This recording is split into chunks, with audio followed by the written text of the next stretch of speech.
Get off my range before you embarrass yourself, sweetheart. Sergeant Major Daniel Cross kicked the quiet woman's rifle case clean off the firing line, sending it tumbling across the concrete, while 40 elite soldiers roared with laughter. He'd taken one look at her plain uniform and her tablet and decided she was nobody, some clerk who'd wandered into a warrior's arena, and now he was making a show of throwing her out. He grabbed her shoulder and shoved her toward the exit. She stopped. She turned. She looked the legend dead in the eye, and in a voice that silenced the entire range, she said 6 words. I came here to shoot too.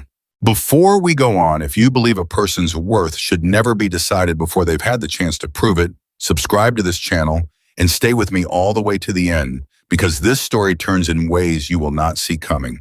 And drop the name of the city you're watching from in the comments so I can see just how far this story has traveled. Now let me take you back to that cold morning at Fort Liberty. The morning at Fort Liberty, North Carolina came in gray and hard, the kind of cold that got it into a man's knuckles and stayed there. By 6 in the morning, the parking lot outside the Marksmanship complex was already full, and the men climbing out of their trucks were not ordinary soldiers. They were the ones other soldiers told stories about. 40 of them had been summoned from every corner of the United States Army for a single reason: to settle once and for all a question that had been argued in barracks and firing ranges for years. Who was the best combat marksman in the entire force?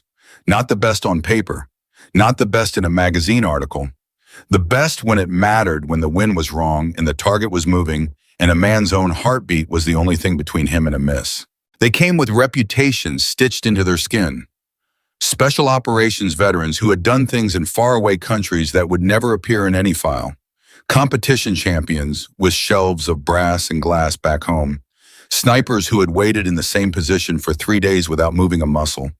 Every one of them believed deep down that this was the day the Army finally learned his name. And presiding over all of it, walking the line with a coffee in one hand and a clipboard in the other, was the man they had all come to impress. Sergeant Major Daniel Cross was a legend, and he knew it. 25 years, 3 wars, a face like a piece of old leather that had been left out in every kind of weather God ever made. He had trained more elite shooters than any instructor alive, and he had buried a few of them too, which was a thing he never talked about, but everyone understood.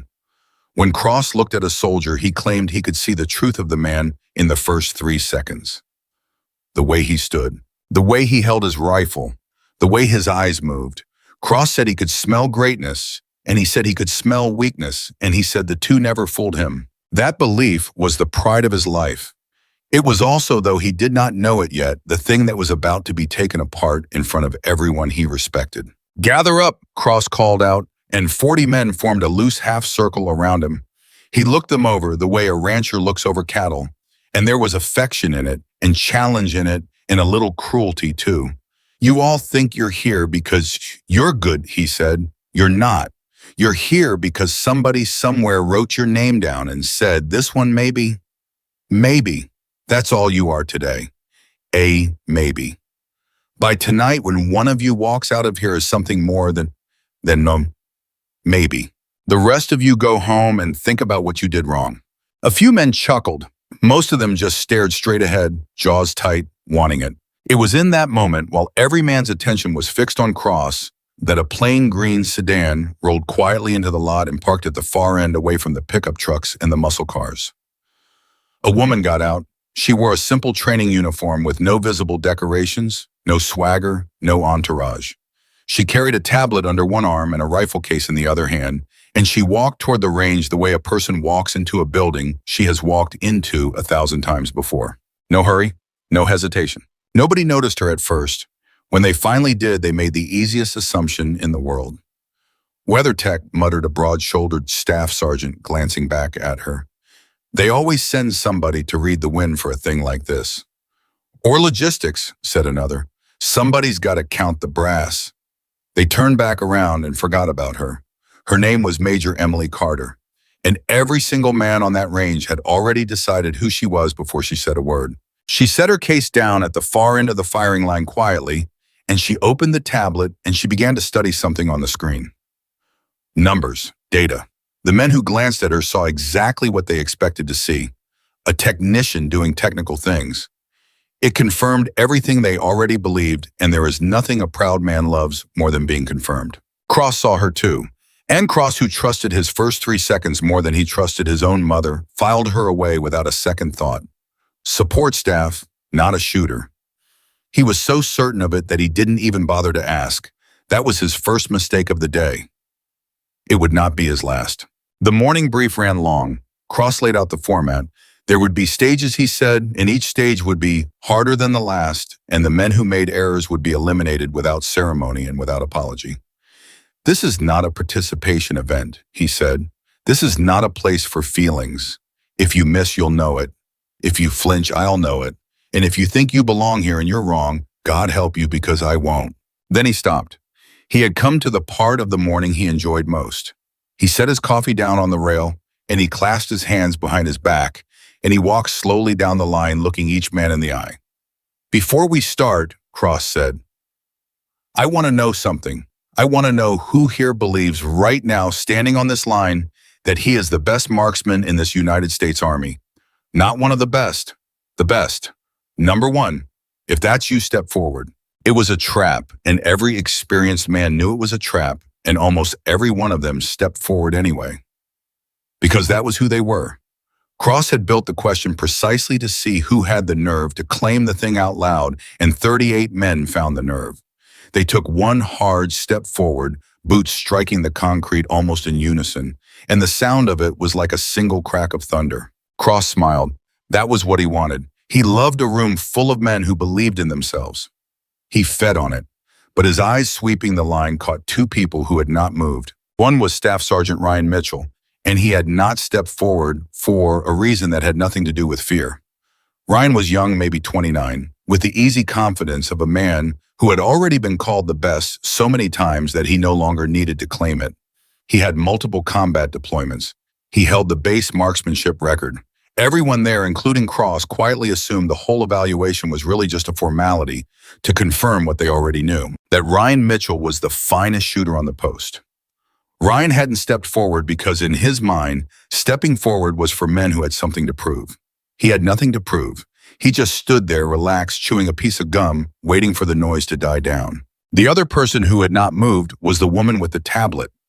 Emily Carter stood at the far end of the line, exactly where she had been looking at her screen. She had not stepped forward. She had not even looked up.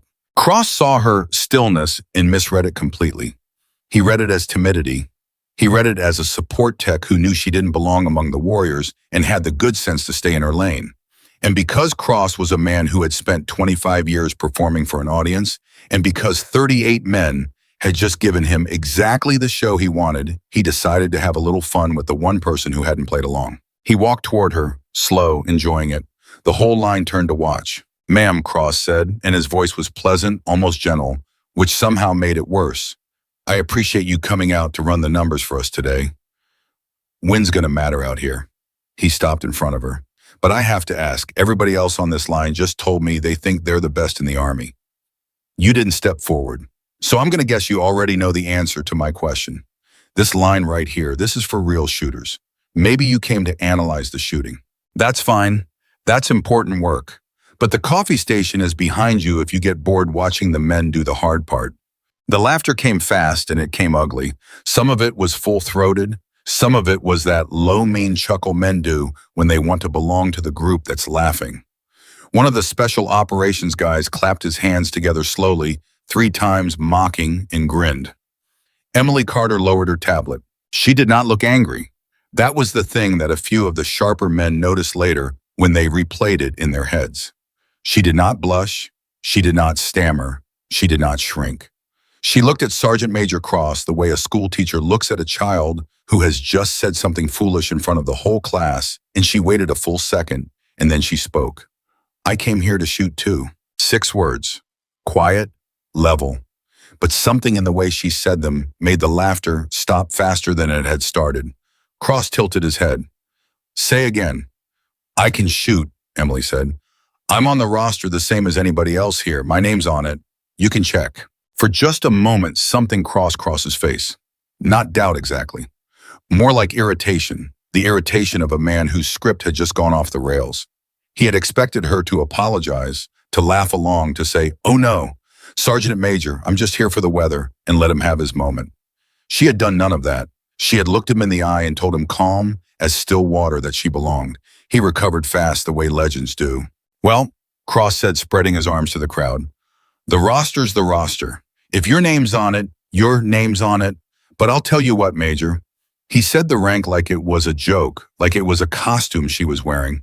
"I've been doing this a long time, 25 years, and I can tell a shooter from across a parking lot. I could tell what you were the second you got out of that little green car." He leaned in just slightly and dropped his voice so only the front row could really hear, though he meant for them to repeat it. "You're not a shooter." And there it was, the judgment spoken out loud in front of everyone. The thing Cross was proudest of in the whole world, his gift for reading a person on sight, aimed straight at a woman he had never seen fire a single round. Emily Carter did not argue. She simply reached down and she opened her rifle case. The men leaned in without meaning to. Even the ones who were still smirking found their eyes pulled to that case.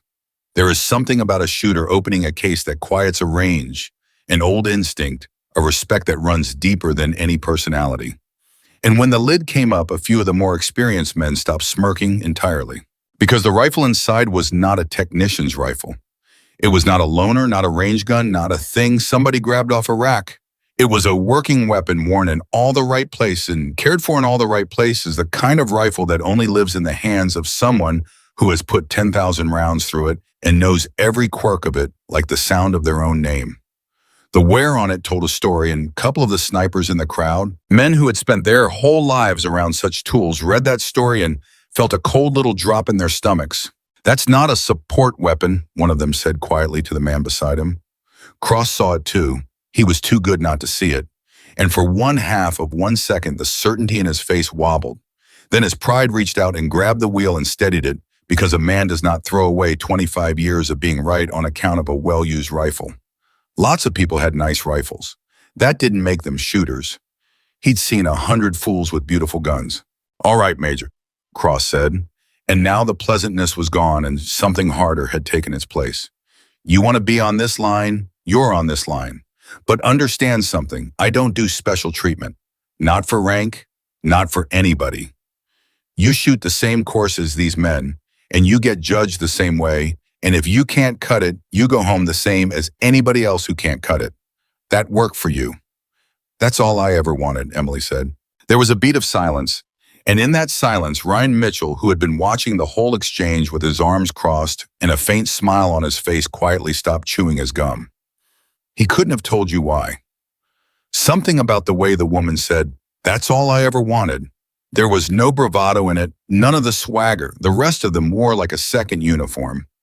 There was just a bone-deep calm. The calm of a person who has been underestimated so many times that being underestimated no longer even registers as an insult.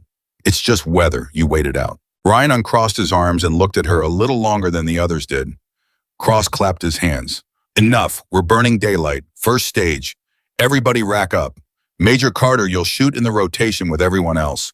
We'll get to you." He said, "We'll get to you," like a man promising to deal with a small annoyance later once the important business was done. He walked back toward the control station, and as he went, he leaned close to his assistant instructor, a wiry sergeant first class named Bell, who had been with Cross for 8 years and worshipped the ground he walked on. "Watch her," Cross said low. "When she chokes, and she will, I want it documented clean. No sob story afterward about how the range wasn't fair to her. Everything by the book. You really think she'll choke, Sergeant Major?" Cross looked back over his shoulder at the woman zeroing her rifle at the far end of the line, methodical. Unhurried, utterly unbothered by the 40 men who thought she was a joke. "Son," Cross said, "I've been reading people since before you were born. She's out of her depth. She just doesn't know it yet." He believed it. That was the tragedy of Daniel Cross, and in a way, it was the making of him too, because a man who cannot admit he might be wrong is a man who is about to be taught something he will never forget. The first stage began. It was a straightforward test by the standards of that range, which is to say it would have terrified almost any ordinary soldier and merely challenged these men. Cold bore precision. No warm-up, the very first round of the day fired at a small target at distance because in the real world, you don't get a warm-up. You get one shot when it counts and you either have it or you don't. Cross always started this way. He wanted to see who could deliver when their body was cold and their nerves were raw and there was no second chance. Man after man went to the line. Some of them were extraordinary. The special operations veterans in particular were a marvel to watch, economical and precise, no wasted motion. A ripple of respect moved through the crowd with each good shot. This everyone felt was going to be a real fight. And then it was Ryan Mitchell's turn, and Ryan showed everyone why his name was the one they'd all been quietly betting on. He was beautiful to watch. There's no other word for it. Where the others worked, Ryan flowed. He settled behind the rifle like he was lying down in his own bed, breathed once, and put his first cold round exactly where he wanted it, and he did it so easily that it almost looked careless, except that nothing about it was careless. A murmur went through the crowd. A couple of men shook their heads and grinned, because there's a particular joy in watching someone do a hard thing effortlessly, even when that someone is your competition. Ryan stood up, brushed off his knees, and gave a little shrug as if to say, well, that's just what I do. That, Cross said to Bell, not bothering to lower his voice, is what a shooter looks like. He said it loud enough to carry down the line. He said it everyone understood for the benefit of the woman at the end. Emily Carter did not react to it. She was still watching the range, but not the way the others watched. The others watched the shooters. Emily watched the environment. The men who bothered to observe her, and there weren't many yet, would have seen her eyes tracking things that had nothing to do with the person on the firing line. The way the dust lifted off the berm and drifted. The lean of the distant grass, a flag on a far pole that most of them had stopped seeing hours ago. She was reading the range like it was a book written in a language only she spoke, and she was doing it constantly automatically the way other people breathe. Then Cross called her name. Carter. He didn't say Major this time. He said her name flat like a challenge, like a dare. You're up. Let's see it. The whole line turned. This was the moment they'd all been waiting for, whether they admitted it or not. The technician, the weather girl, the maybe who wasn't even a real maybe. Every man there expected one of two things. Either she would go to the line and miss badly, and the whole morning of mockery would be vindicated, or she would refuse back out, admit she'd been in over her head, and slink back to her little green car. Either way, they were about to be proven right. Emily Carter picked up her rifle and walked to the line. She did not hurry. She did not perform. She lay down behind the weapon the way you settle into something you've done more times than you could ever count. And for a moment, she simply lay there still, her cheek against the stock, her eyes open, and she did not fire. Any day now, Major, Cross said. She didn't answer him. She wasn't being rude. She simply wasn't there anymore, not in the way the rest of them were. She had gone somewhere else, somewhere quiet, a place a few of the best men on that line recognized because they'd been there themselves in their finest moments. She was reading the wind. She had been reading it all morning, in fact, every flag and every drift of dust, so that by the time Cross called her name, she already knew things about that range that the men who had just shot on it did not know. The dust shifted, the far grass leaned, and in the exact half-second between one gust and the next in the pocket of stillness that only a person watching for it would ever notice, Emily Carter fired. The report cracked flat across the range. For a moment, nothing. The men waited for the spotter's call. They were already half smiling, already leaning toward each other to say the thing they'd been dying to say all morning. Then the call came back over the control station speaker, and the voice that read it out sounded genuinely confused, as if it were reading a number that didn't make sense. Dead center. Cold bore. Perfect. The smiles didn't fall all at once. That's the thing people always get wrong when they tell this story later. They didn't fall all at once. They fell one at a time, man by man, as each shooter's brain caught up with what his ears had just heard. A perfect cold bore hit, first round of her day, under the eyes of 40 men who wanted her to fail, and a legend who had told her to her face that she wasn't a shooter. Ryan Mitchell laughed. Not a mean laugh, a short, surprised, delighted bark of a laugh, the laugh of a competitor who has just seen something he wasn't expecting and can't help but respect. He clapped a hand over his own mouth. Cross did not laugh. Cross stared at the target display, and then at the woman, and then at the target display again, and his jaw worked slowly, and everyone watching could see the war happening behind his eyes. Because a perfect cold bore shot is not a thing that happens by accident. It is not luck. Luck gets you close. Luck does not get you dead center on the first round of the day with a win that half the men on the line had misjudged. But admitting that would mean admitting he was wrong, and Daniel Cross had built his entire identity, 25 years of it, on never being wrong about a shooter. So he did what proud men do when reality knocks on the door. He decided reality was a fluke. Lucky, see, Cross said. He said it loud. He said it to the whole line like a ruling. Good rifle, decent conditions, and a lucky first round. It happens. Even a broken clock's right twice a day. He turned away from her like the matter was settled. Reset the line, next shooter. And a few of the men nodded because they wanted it to be luck too. But a few of them, the smartest ones, the ones who'd been reading Win their whole lives, did not nod. They looked at the drifting dust, and they looked at where her round had landed, and they did the math, and they went very quiet. Sergeant Bell, standing beside Cross, murmured, "Sergeant Major, the wind was pushing a good 3/4 value on that lane. If she read that right on a cold bore with no sighter, that's not..." "That's luck," Bell, Cross said, and there was an edge in it, now a warning. "Say it's luck." Bell said nothing, which for Bell was as good as an argument. Emily Carter cleared her weapon, stood up, and walked back to the end of the line. She did not look at Cross. She did not gloat. She did not so much as glance at the men who had been laughing at her 20 minutes earlier. She simply picked her tablet back up and went back to reading the Win as if the shot had been the least interesting part of her morning. And that more than the shot itself was what began to unsettle them. Because a person who gets a lucky shot celebrates. A person who is out of her depth and gets away with it feels relief, and relief shows. Emily Carter showed nothing. She had fired the shot the way a mechanic tightens a bolt, one small, correct action among 1,000 correct actions in a long working life. There was no relief in her because there had never been any doubt in her. Ryan Mitchell drifted down the line until he was standing near her, and he watched her read her tablet for a moment, and then he said quietly so Cross wouldn't hear, "That wasn't luck." Emily didn't look up. "No," she said, "it wasn't. The wind on that lane was ugly. I nearly played it wrong myself. You had it dialed before you laid down." "I had it dialed an hour ago," Emily said. "I've been reading this range since I got out of the car." Ryan absorbed that. Then he asked the question that had started forming in the back of his mind the moment she'd said, "I can shoot." "Who are you?"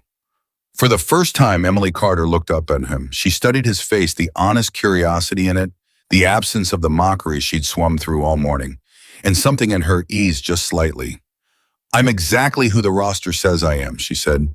"Major Emily Carter." A pause. "The rest you'll find out when everybody else does." "The rest," Ryan repeated slowly. "So there's a rest." Emily went back to her tablet and didn't answer, and that non-answer landed on Ryan Mitchell like a weight.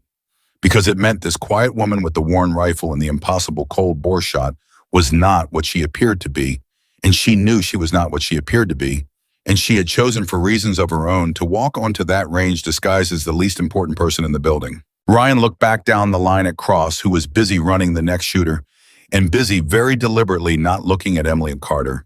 And Ryan felt the first cold prickle of understanding that something was happening here that was much larger than a marksmanship evaluation. The morning wore on, day after stage, and a pattern began to emerge that no one, least of all Cross, could explain away. Because it wasn't just one shot. The second stage was harder than the first. Cross tightened the time. He shrank the targets. He made them shoot from awkward positions on the clock with a spotter barking distractions, the kind of pressure that separates men who shoot well on a calm range from men who shoot well when the world is falling apart around them. Some of the special operators were magnificent. Ryan Mitchell was again the class of the field, smooth and fast and lethal. And Emily Carter matched them. Then quietly, without any show of it at all, she began to beat them. Not by a lot. That was the maddening part. She never blew anyone away, never made a spectacle. She would simply put her rounds a fraction tighter, a fraction faster, a fraction more precisely into the hard targets that made other men rush and pull their shots. She did it so calmly, so completely, without drama, that if you weren't watching the numbers, you might miss it entirely. But the numbers didn't lie. And the numbers said the weather technician was outshooting men who had killed for their country. Cross stopped saying lucky after the fourth stage. He didn't say anything at all. He just watched, and his face got harder and grayer with each round she fired because the fluke theory was dying, and he could feel it dying, and he did not have another theory to put in its place, and a man like Cross, without an explanation, is a man in genuine pain. Around the sixth stage, he did something that told everyone on that line exactly how rattled he was. He changed the course. New conditions, Cross announced, and there was something too tight in his voice. We're going to add some difficulty. Movers, reduced exposure time, and we're going to run a crosswind lane. He named the hardest configuration the range had a setup normally reserved for the very end of an advanced course, and he called for it now in the middle of the morning out of sequence. Bell leaned in. Sergeant Major, that's not on the eval sheet for this block. If we're changing the standard midstream, that's going to raise questions with the I'm the standard, Bell, Cross said. Set the lane. And every man there understood what was happening, even if no one dared say it out loud. Cross had stopped trying to evaluate these soldiers.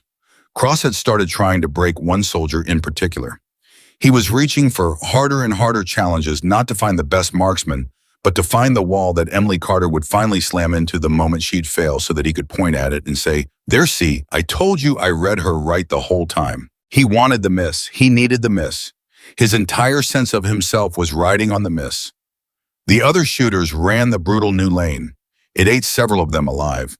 Two men who had been shooting beautifully all morning finally crumbled under the move errors and the crosswind, and the clock and Cross eliminated them without a flicker of feeling, and a heaviness settled over the range because now it was real. Now people were going home. Ryan Mitchell ran it and survived it, though it cost him. For the first time all day, the easy smoothness was gone from him, replaced by grim, sweating focus. He made his shots, most of them, but when he stood up, his shirt was dark down the back and his hands had a fine tremble in them. And he knew, and everyone knew, that he had just been to the edge of his own ability and looked over. Then Cross turned slowly to the end of the line. Carter. The single word hung in the cold air. The whole range knew what this was now. There was no pretending anymore.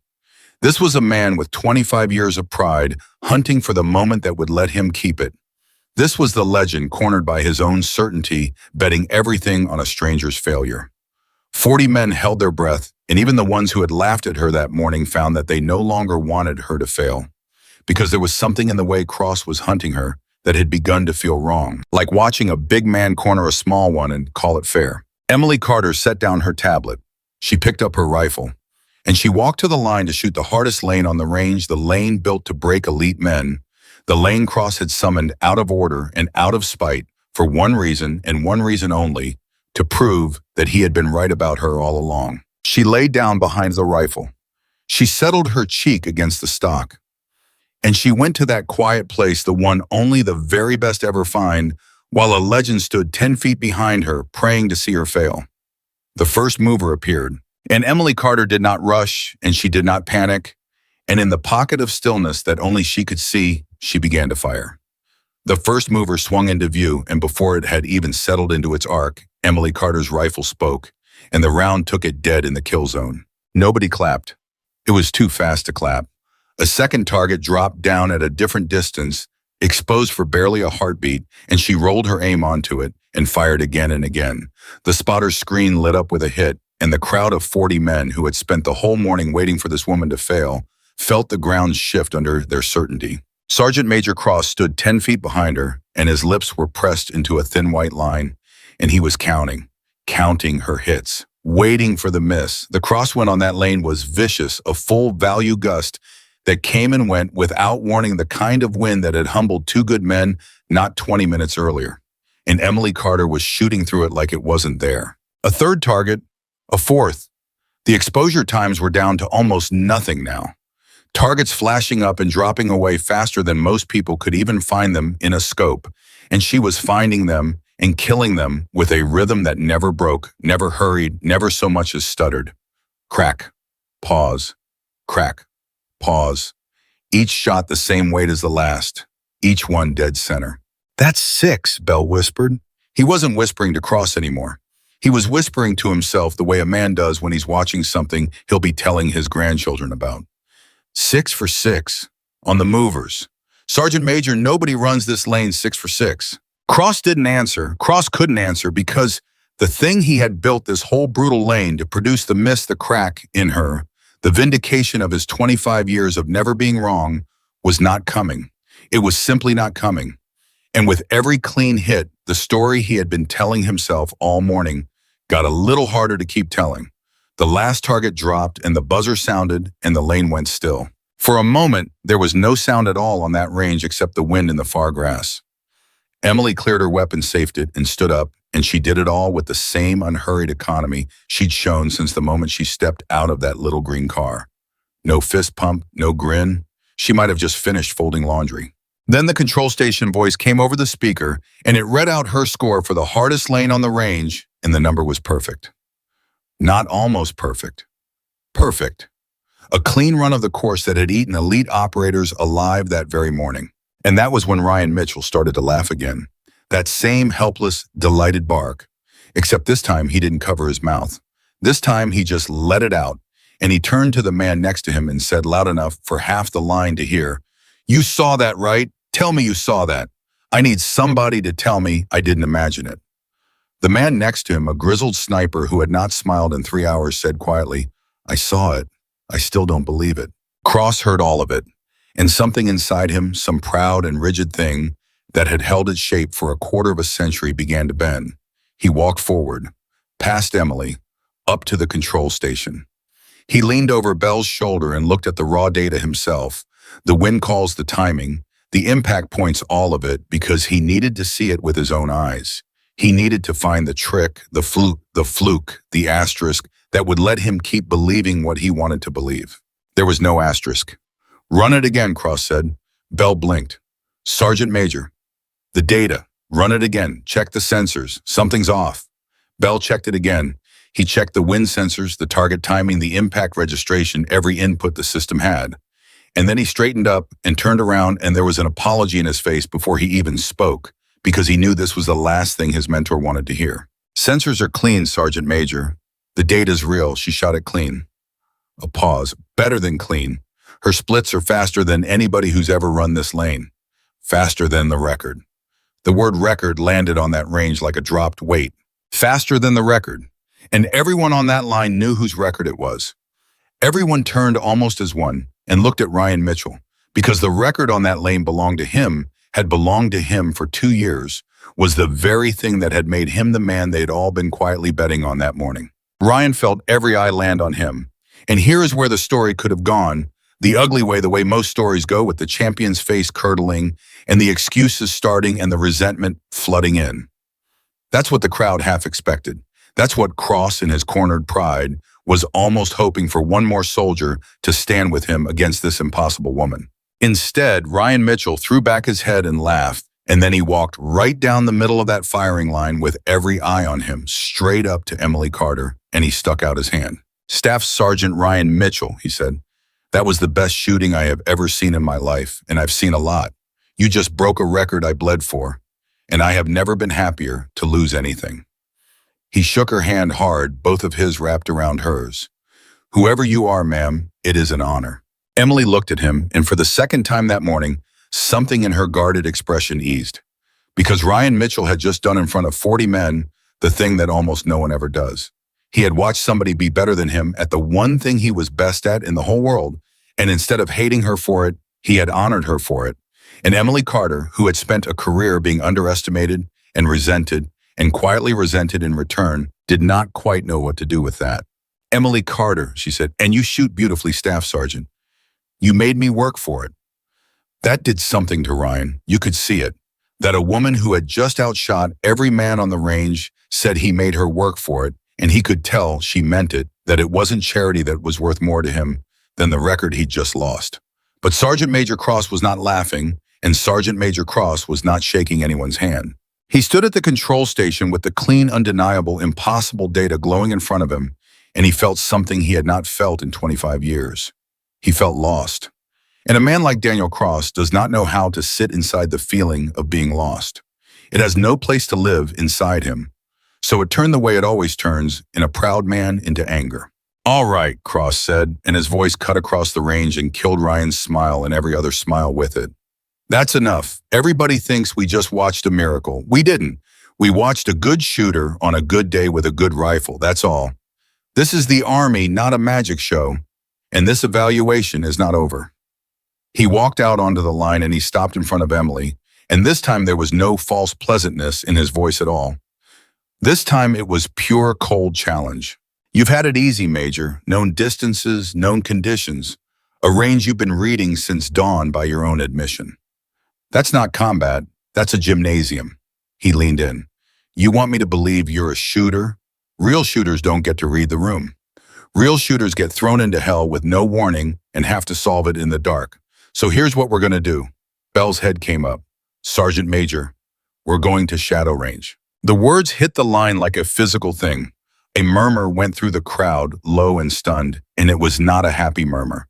Because every man there knew what shadow range was, and every man there knew it was not part of a standard evaluation, and a few of them knew that taking someone onto shadow range, in the frame of mind Cross was in right now, was not about testing anybody.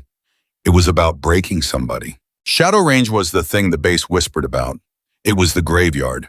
It was the course they'd built to prepare soldiers for the worst nights of their lives, the ambush in the dark, the target that lives for 1 second and never comes back, the wind that lies to you, the ground that shifts. It was a psychological meat grinder disguised as a shooting course, and it had broken elite operators, men with reputations far larger than anyone standing on that line, men who had gone in confident and come out hollow-eyed and quiet. Nobody ran shadow range for fun. Nobody ran it to prove a point. Cross was going to run it to prove a point. That course is booked for the Delta selection cadre next week, Bell said quietly, urgently. It's not authorized for a marksmanship eval. If we take her in there and something goes wrong, the paperwork alone... I'll handle the paperwork, Cross said, not taking his eyes off Emily. I'm the senior authority on this post today, and I say we're running shadow. Unless... He tilted his head. Unless the major would like to withdraw, there's no shame in it. It's a hard course. It's beaten better than you. He let that hang. You can walk to your little green car right now and everybody here will understand. You had a good morning and quit while you're ahead. And there it was, the out, the graceful exit. Cross was offering it to her almost gently now because some part of him, some buried decent part, did not actually want to march this woman into the graveyard. He wanted her to quit. He wanted her to hand him back his certainty and drive away and let him be right. The whole range waited. Emily Carter looked at shadow range in the distance, the low, ugly sprawl of it, and then she looked back at Cross, and when she spoke, her voice was as level as it had been all morning. I don't quit courses, Sergeant Major. Show me where to stand. Ryan Mitchell exhaled slowly and under his breath, so only the man beside him could hear. He said, She has no idea what she just walked into. And then a second later, quieter still. Or maybe she does. Maybe that's the scary part. They moved to shadow range. The mood had changed completely now. The laughter of the morning was long gone, burned off like fog. 40 men followed Cross and Emily across the base with the grim quiet of people who sense they're about to witness something they'll never forget and aren't sure they want to. The special operators, the men who understood exactly what shadow was, walked with their jaws tight, and more than one of them shot Cross a look that said, this is too far. And Cross ignored every one of those looks, because Cross was past the point of being reached. Ryan fell into step beside Emily as they walked. You don't have to do this, he said low. He's not testing you anymore. You understand that, right? He's trying to bury you. This course isn't fair. It's not supposed to be fair. It's built to make people fail so they learn what failing feels like before it happens for real. I know what shadow range is, Emily said. Something in the way she said it stopped Ryan in his tracks for half a step. You've heard of it. I've done more than hear of it. And she kept walking, leaving Ryan Mitchell standing there for a beat with a strange, cold feeling crawling up the back of his neck. The same feeling he'd had when she said the rest, you'll find out when everybody else does. The feeling that this woman was carrying something enormous. Something the size of the whole day, and that they were all of them, Cross most of all walking blind into the middle of it. At shadow range, Cross took control, like the master of ceremonies at his own funeral, though he didn't know it yet. He briefed the course in clipped hard sentences, targets that appeared for 1 to 3 seconds and never at predictable intervals. Distances that changed lane to lane with no warning. Wind that the range itself generated and shifted deliberately to deceive. No sighters, no warm-up, no mercy. A shooter went in cold and stayed cold and either solved the chaos in real time or drowned in it. We'll run our best first, Cross said. Mitchell, you're up. Show the major what this course does to people who think they're good. It was a cruel framing, and everyone caught it. Cross was sending in his champion, not to honor him, but to use him to demonstrate the course's teeth on the very best man available, so that Emily would understand the size of what was about to eat her. Ryan understood it too, and Ryan, to his enormous credit, simply nodded and picked up his rifle because he was a soldier, and this was his sergeant major, and this was whatever else it had become, still in evaluation. Ryan Mitchell went into shadow range, and Ryan Mitchell was magnificent, and it still wasn't enough. He fought that course. That's the only way to describe it. The targets came out of nowhere, 1 second here, 1 second there, near, then far, then near again, and Ryan chased them with everything he had, and he hit a great many of them, more than anyone had a right to hit on a cold run. But shadow range was built to find the edge of a man and push him past it, and somewhere in the middle of that run, it found Ryan's edge. A target flashed and dropped before he could break the shot. Then another. The wind lied to him and pulled around wide, and the mist rattled him, and the next target came a hair too fast, and he rushed it, and rushing is death on shadow range. And it cascaded from there, the way it always cascades, one small failure, breeding the next. When the buzzer sounded and Ryan Mitchell stood up, his hands were shaking, and his shirt was soaked through, and his face had gone gray. He'd shot well. He'd shot better than almost anyone ever had on a cold run, and he'd still been beaten, and he knew he'd been beaten, and he stood there breathing hard with the particular hollowness of a proud man who has just met his limit in front of everyone he respects. That, Cross said, turning to Emily, and his voice was almost soft now, almost kind, because he truly believed he was about to be proven right, is the best marksman on this post, on a good day, and that course just took him apart. So I'll ask you one more time, Major, and I'll ask you gently. Do you still want to stand on that line? The range held its breath. Emily Carter walked forward. She stopped at the line, and then she did something that stopped every heart on that range. Something so strange, so backward, so completely insane that for a full second, nobody understood what they were even seeing. She reached up and she took the advanced optic off her rifle. The scope, the one piece of equipment that made this impossible course even theoretically survivable. The magnified sight that let a shooter find a 1-second target at unknown distance in shifting light. She unmounted it calmly with a practiced twist, and she set it down on the bench beside her, and she picked up her rifle, now wearing nothing but its basic iron sights, the crudest, most primitive aiming system there is. The silence broke into a wave of disbelief. Men actually stepped forward. Bell's mouth fell open, even Ryan exhausted as he was straightened up in alarm. "What are you doing?" Cross said. It wasn't even a question. "What are you? You're taking off your scope on shadow range. Do you understand what this course is? You can't run this with irons. Nobody can run this with irons. You'll be blind out there." Emily Carter looked at him, and for the first time all day, there was the faintest ghost of something on her face. Not arrogance, something older and harder and sadder than arrogance. "The scope shows me where the target is," she said. "I don't need to know where it is. I need to know where it's going to be." And she lay down behind the rifle with nothing but iron sights between her and the graveyard. And she went to that quiet place, that place beyond the reach of any of them, and she waited. The first target appeared. She fired instantly. A crack in the target went down before the sound had finished rolling across the range. Nobody breathed. The second target flashed up farther away, exposed for barely a second in the shifting light, and Emily Carter, shooting with nothing but iron sights on a course that had just gutted the best man on the post, put her round straight through it. Then the third, the fourth. And now the whole range understood that they were watching something that should not be possible, something that violated everything they had been taught about the limits of human ability. Because she wasn't finding the targets after they appeared. She was already there, her sights already resting in the empty space a half beat before the target arrived to fill it. She wasn't reacting. She was predicting. She had read the course, the timing, the rhythm, the psychology of the machine itself, and she was shooting into the future, into the place where she knew the target would be, and being right every single time. "She's ahead of it," Ryan breathed. "She's not chasing them. She's waiting for them. She knew where that one was going to be before it came up. How do you even?" He couldn't finish. There were no words for it. He'd run that course 100 times, and he'd never once been ahead of it, and this woman was ahead of it on her first run with iron sights and shifting light cold. Cross watched, and the last of his certainty crumbled to dust, and something else began to grow in its place, something he had not felt in a very long time and did not enjoy feeling. Fear.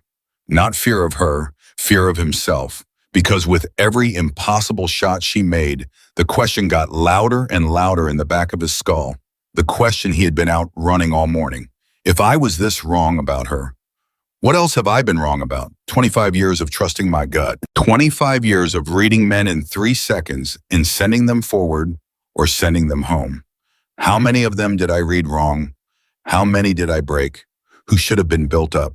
How many did I pass? Who should have failed? He stood there behind the greatest natural shooter he had ever seen. And for the first time in his career, Daniel Cross was afraid of the answer to his own question. Emily moved through the stages. The course threw everything it had at her, all its cruelty, all its deception, and she solved it in real time calmly without a single wasted motion. The men who had laughed at her that morning were silent now, and it was not the silence of embarrassment anymore. It had gone past that. It was the silence of reverence, of witnessing. You could feel it settle over that range like a held breath. 40 hardened soldiers standing in the presence of a level of skill they had not known existed, and understanding slowly that they had spent the morning mocking it. And then on the final stage, everything went wrong. It started as a sound that didn't belong, a wrong tone from the control station, a warning chime, and then Bell's voice, sharp and sudden and stripped of all its earlier awe. Hold, hold, hold, hold. Sergeant Major, we've got a problem. Bell was staring at a readout and his face had gone white. Ammunition flag on the downrange feed. The system showing a possible live round mixed into the training lot. Live ammo, on the range, with targets and personnel downrange of the Ukwan. He didn't finish. He didn't have to. The words live ammunition on a range full of people turned the blood of every soldier there to ice. Because shadow range wasn't empty downrange. It never was. There were target operators, technicians, range personnel positioned in hardened positions to run the movers. People whose job put them in the one place on Earth you never want to be when there's an uncontrolled live round in the mix. The whole safety architecture of the course assumed training ammunition frangible controlled. A live round changed everything. A live round meant that the next shot fired or a round already chambered, or a hang fire sitting in a hot barrel could kill someone downrange or cook off in a way nobody could predict. Everyone froze. That's the thing about a real emergency, the thing the movies never get right. Nobody sprang into heroic action. Everybody froze. 40 of the best trained soldiers in the Army stood rooted to the concrete. For 1, 2, 3 precious seconds, their minds locked up because the situation was so far outside the script that their training hadn't given them a page for it. Even Cross froze. 25 years, 3 wars. And Daniel Cross stood at that control station with his mouth open and nothing coming out because the sheer wrongness of it had seized his mind the way it had seized everyone else's. Everyone froze except one person. Emily Carter was still on the line, still behind her rifle with a hot chamber and iron sights and a course full of people downrange. And in the space of those frozen seconds, while 40 elite soldiers stood paralyzed, Emily Carter's mind was moving. She did not panic. That was the thing they would all talk about for years afterward in barracks, in bars, and quiet moments, the thing that finally told them who she really was. In the single most dangerous instant of the entire day, the woman they had spent the morning calling a clerk and a weather girl became the calmest human being on that range. She did not fire her chambered round because firing into an uncertain downrange with possible live ammo could kill someone. But she did not simply freeze with a hot rifle either, because a chambered unknown round in a hot barrel was its own kind of bomb. In one fluid practiced, utterly deliberate motion, she rolled off the weapon, cleared the chamber under positive control, captured the round rather than ejecting it. Wild and called out in a voice that cut through the paralysis like a blade. Cease fire, all lanes, cold weapons on safe muzzles, up and down range, nobody moves. And then without pausing, without waiting for permission, because permission was going to cost seconds and seconds were going to cost lives. Bell, kill the target feed. Now get your operators to hard cover and hold. Do not let anyone break down range to check. Cross locked the line account for every weapon, every chamber, right now. She was giving orders to Sergeant Major Cross, to the control station. And the extraordinary thing, the thing that told everyone what had really been standing among them all day, was that they obeyed. Instantly, without question. Because her voice carried something none of theirs did. In that moment, an absolute iron battlefield calm that made men move on instinct. Belle's hands flew across the controls, the line locked down, weapons safed and accounted for.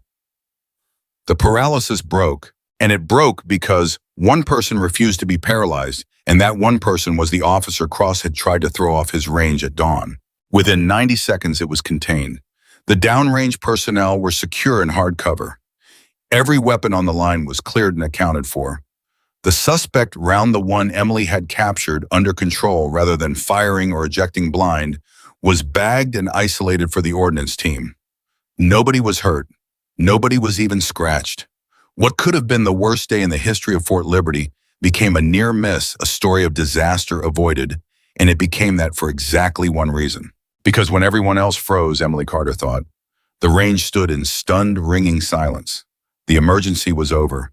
And in its wake, something had been revealed that no marksmanship test could ever have shown something bigger than any shot she'd made all day. She wasn't just an impossible shooter. She was a leader. The kind of leader who becomes calmest when everyone else loses their minds, the kind whose voice you find yourself obeying before you even decide, to the kind that a battlefield either produces or destroys and never leaves unchanged.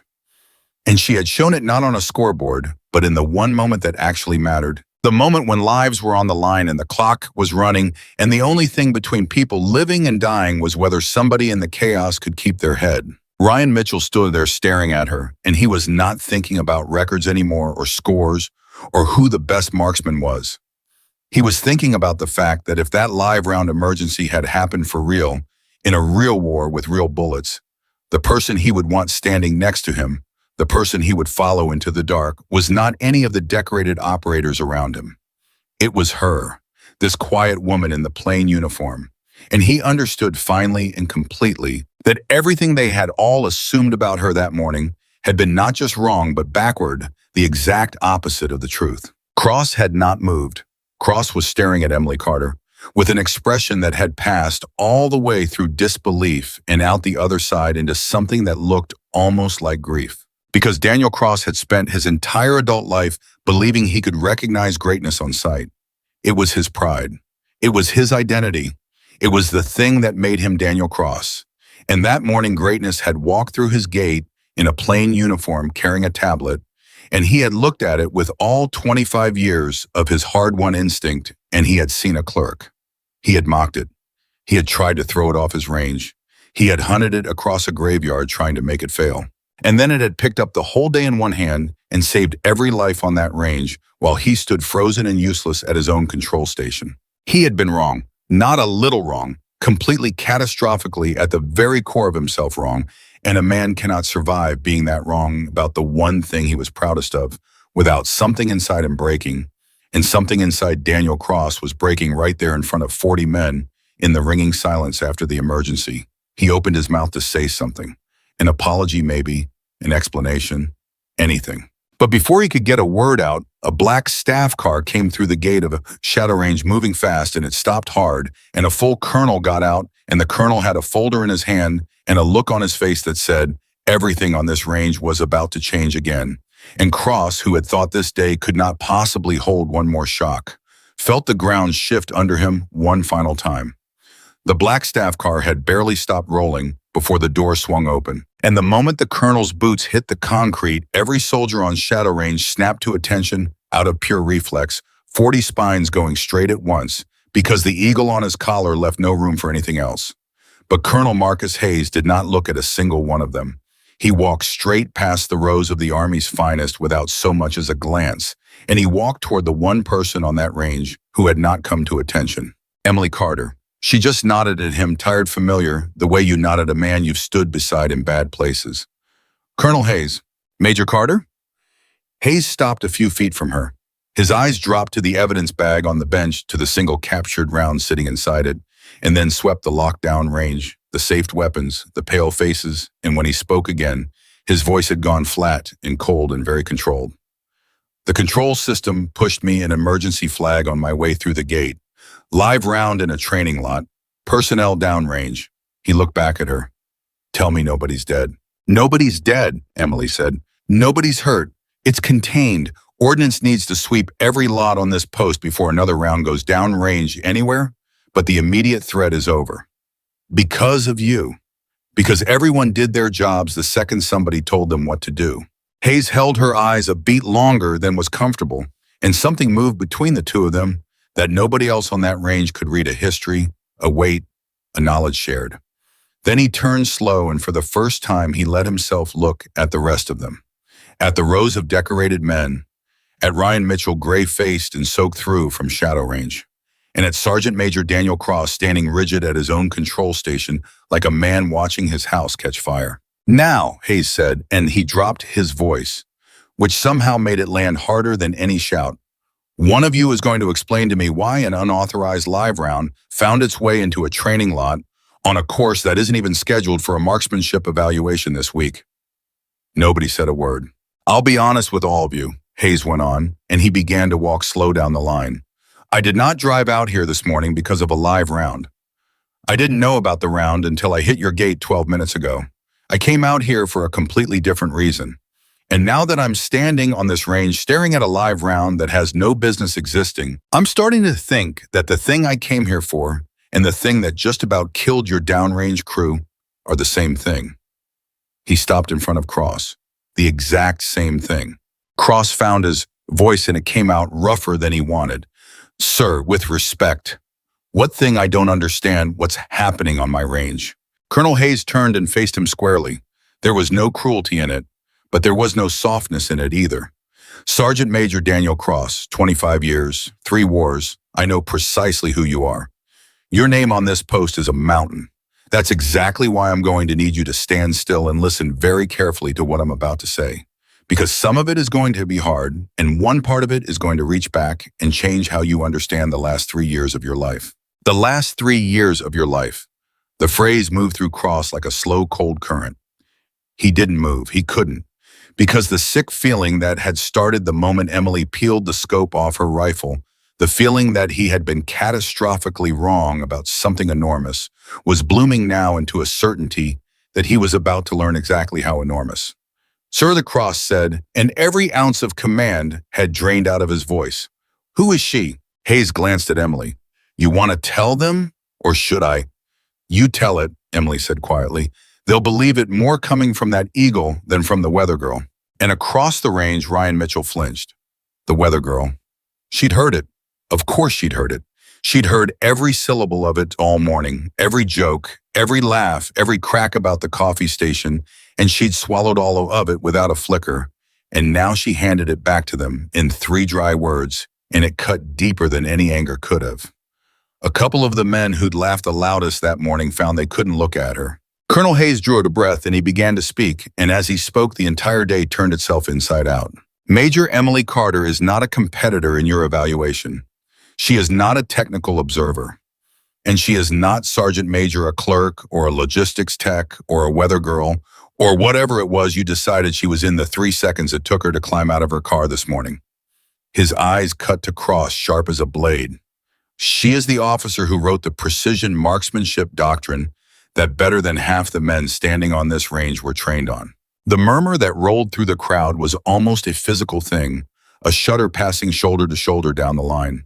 The advanced combat shooting program used by 3 separate special operations elements.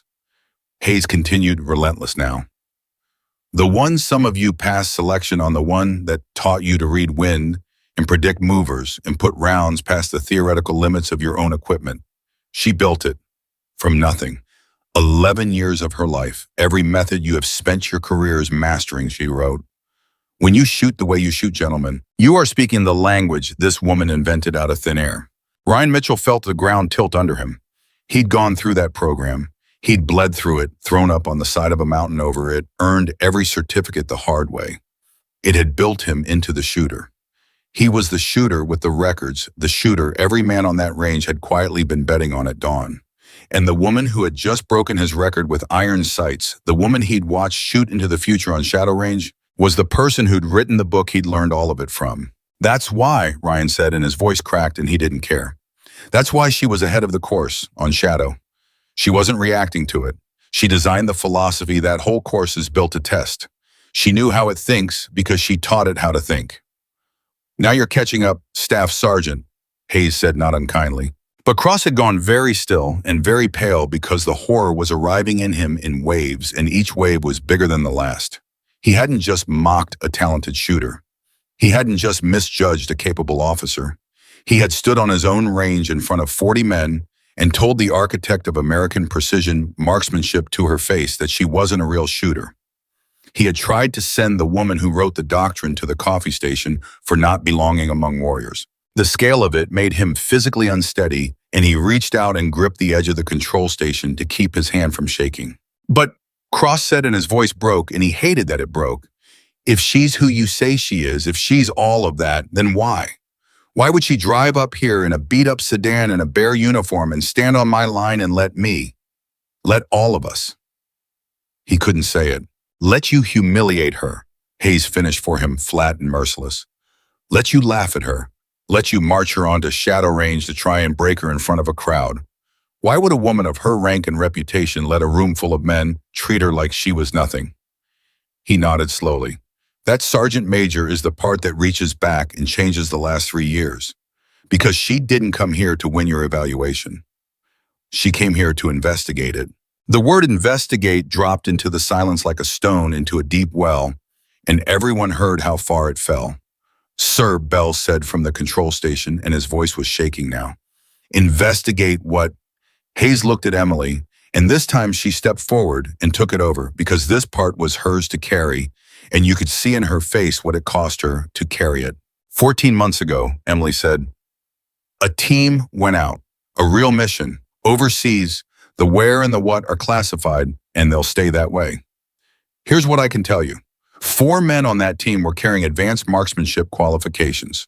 Qualifications earned right here, on courses run out of this facility. Certifications that said on paper and ink that these 4 men could do certain things under fire. She stopped. Her jaw tightened until the muscles stood out. They couldn't. Not under real fire. Not when it was real and it counted and it was dark. And people died, good people, because 4 men who never should have passed those courses were standing in positions that assumed they had. The range had gone graveyard quiet. Even the distant sounds of the post seemed to have stopped. When that after-action report crossed my desk, Emily went on, I did what I always do. I pulled the training records. Because I built these programs, and if my programs were the thing that failed under fire, then that was on me. And I needed to find the crack and fix it before it killed anybody else's people. Her voice went tight. But the records didn't show a failure in my methods. The records showed that these 4 men had passed. Cleanly. High marks. Better scores than some of the men who survived that day and performed like heroes. On paper, they were among the best I'd ever certified. In reality, they got people killed, and then they died too, and the paper said they were excellent right up until the moment it got everyone around them buried. Falsified, Ryan breathed. The scores were faked. That was my first thought too, Emily said. But you don't walk into a training facility and accuse it of falsifying qualifications on the strength of one after-action report. You especially don't do it when that facility is run by a man with a 25-year reputation and more credibility on this post than the base commander himself. She looked at Cross and there was no accusation in it, and somehow that was worse than if there had been. And you don't send auditors. Auditors get handled. The word goes out, 3 days ahead, the records get scrubbed, everybody circles the wagons, and by the time your investigator arrives, the machine is spotless and smiling. So you don't announce yourself. You come in quiet. You come in as a nobody in a plain uniform, in a car. Nobody looks at twice carrying a tablet full of numbers, so people assume you're the help, and you watch how the machine actually runs when it doesn't know it's being watched. And now Cross understood. All of it in one sick rush. Why the plain uniform? Why the tablet full of data? Why she'd let him mock her, let him laugh, let him drag her onto shadow range, and do his absolute worst, all of it, without ever breaking, without pulling rank, without once revealing who she was. Because the instant she revealed herself, the machine would have seen her coming, and whatever rot was inside it would have gone still and quiet and buried itself deep, and she'd have walked away with nothing. You let me humiliate you, Cross said slowly, his voice hollow as a drum, so that I wouldn't know you were watching me. I let you show me who you were, Emily corrected. That's different. And Sergeant Major, I'm going to say this next part to you plainly out loud in front of every man here because you've earned the plain truth. She held his eyes without blinking. You are not the corruption I came here to find. The relief that broke over Cross was so total, it was almost pain, and it was chased half a second later by shame because he understood that he had done nothing to deserve that relief except be innocent of one specific crime. You're arrogant, Emily went on, and she did not soften it 1 degree. You judged me at the gate, and then you spent the whole morning trying to force reality to agree with your judgment instead of letting reality change your mind. You got harder and crueler every time the truth didn't match what you'd already decided. That arrogance is a flaw, and it's a dangerous one, and someday it's going to cost you or somebody near you, and we are going to have a long conversation about it. She paused. But you are not a liar. Everything you did to me today, you did in the open in the daylight in front of 40 witnesses because you actually believed it. A corrupt man does not run his crookedness out loud in front of a crowd. A corrupt man works in the dark, and the man I came here for works in the dark, and he is on this post right now. The whole range leaned in without meaning to. Who? Cross said. It was barely a breath. Emily didn't answer him directly. Instead, she turned to the control station to Bell, and she asked a question that seemed to come from a completely different conversation. Sergeant Bell, who loads the ammunition lots for Shadow Range? Bell blinked, thrown. The range technician, ma'am. The senior range tech handles all the ammo lots, all the course prep, all those... He stopped dead. His whole face changed color, draining out of it in real time. All the record keeping. Give me a name, Emily said. Wachowski. Bell's mouth had gone dry. Senior range technician, Frank Wachowski. Ma'am, he's been on this post longer than almost anybody. Longer than me. Longer than most of the officers. He runs the technical side of every single course we have. Nobody knows the systems like Frank. Nobody touches a record without going through Frank because Frank built half the record system himself. His voice was climbing now, the horror dawning as he spoke it aloud. If a qualification score got changed in the database, if somebody moved a failing man to a passing man, Frank Wachowski would be the only person on this entire post with the access to do it and cover it. Oh God. Where is he right now? Emily asked, and her voice had gone sharp and fast, all the tired quiet burned out of it. And that was the moment the day turned again, because Bell dropped his eyes to the access log on his screen, and his face went white as paper, and he said the words that dragged the whole story out of a range and into something far more dangerous. He was here. He was here all morning, ma'am. He loaded the Shadow Range lots himself this morning, the lots we've been shooting all day. Bell looked up stricken to the bone. The lot with the live round in it. Frank loaded that lot. The silence that came down over the range then was a different kind of silence. It had teeth in it, because every soldier there did the same arithmetic at the exact same instant. A senior range technician with total access to the ammunition and total access to the records. A man who had spent months, maybe years, quietly turning failing scores into passing ones. And then one ordinary morning an investigator arrives. Quiet, disguised. But not quiet enough because a man who has run these systems for 20 years notices things. He notices a new name on the eval roster that shouldn't be there. He notices data getting pulled that nobody requested. He notices the wrong kind of questions being asked. And that man cornered staring down exposure in prison and the total ruin of everything he'd built loads a single live round into the very course the investigation is being run on. That round wasn't a mix-up, Ryan said, and his voice had gone cold and flat and hard as steel. That wasn't a mistake in the lot. He put it there on purpose.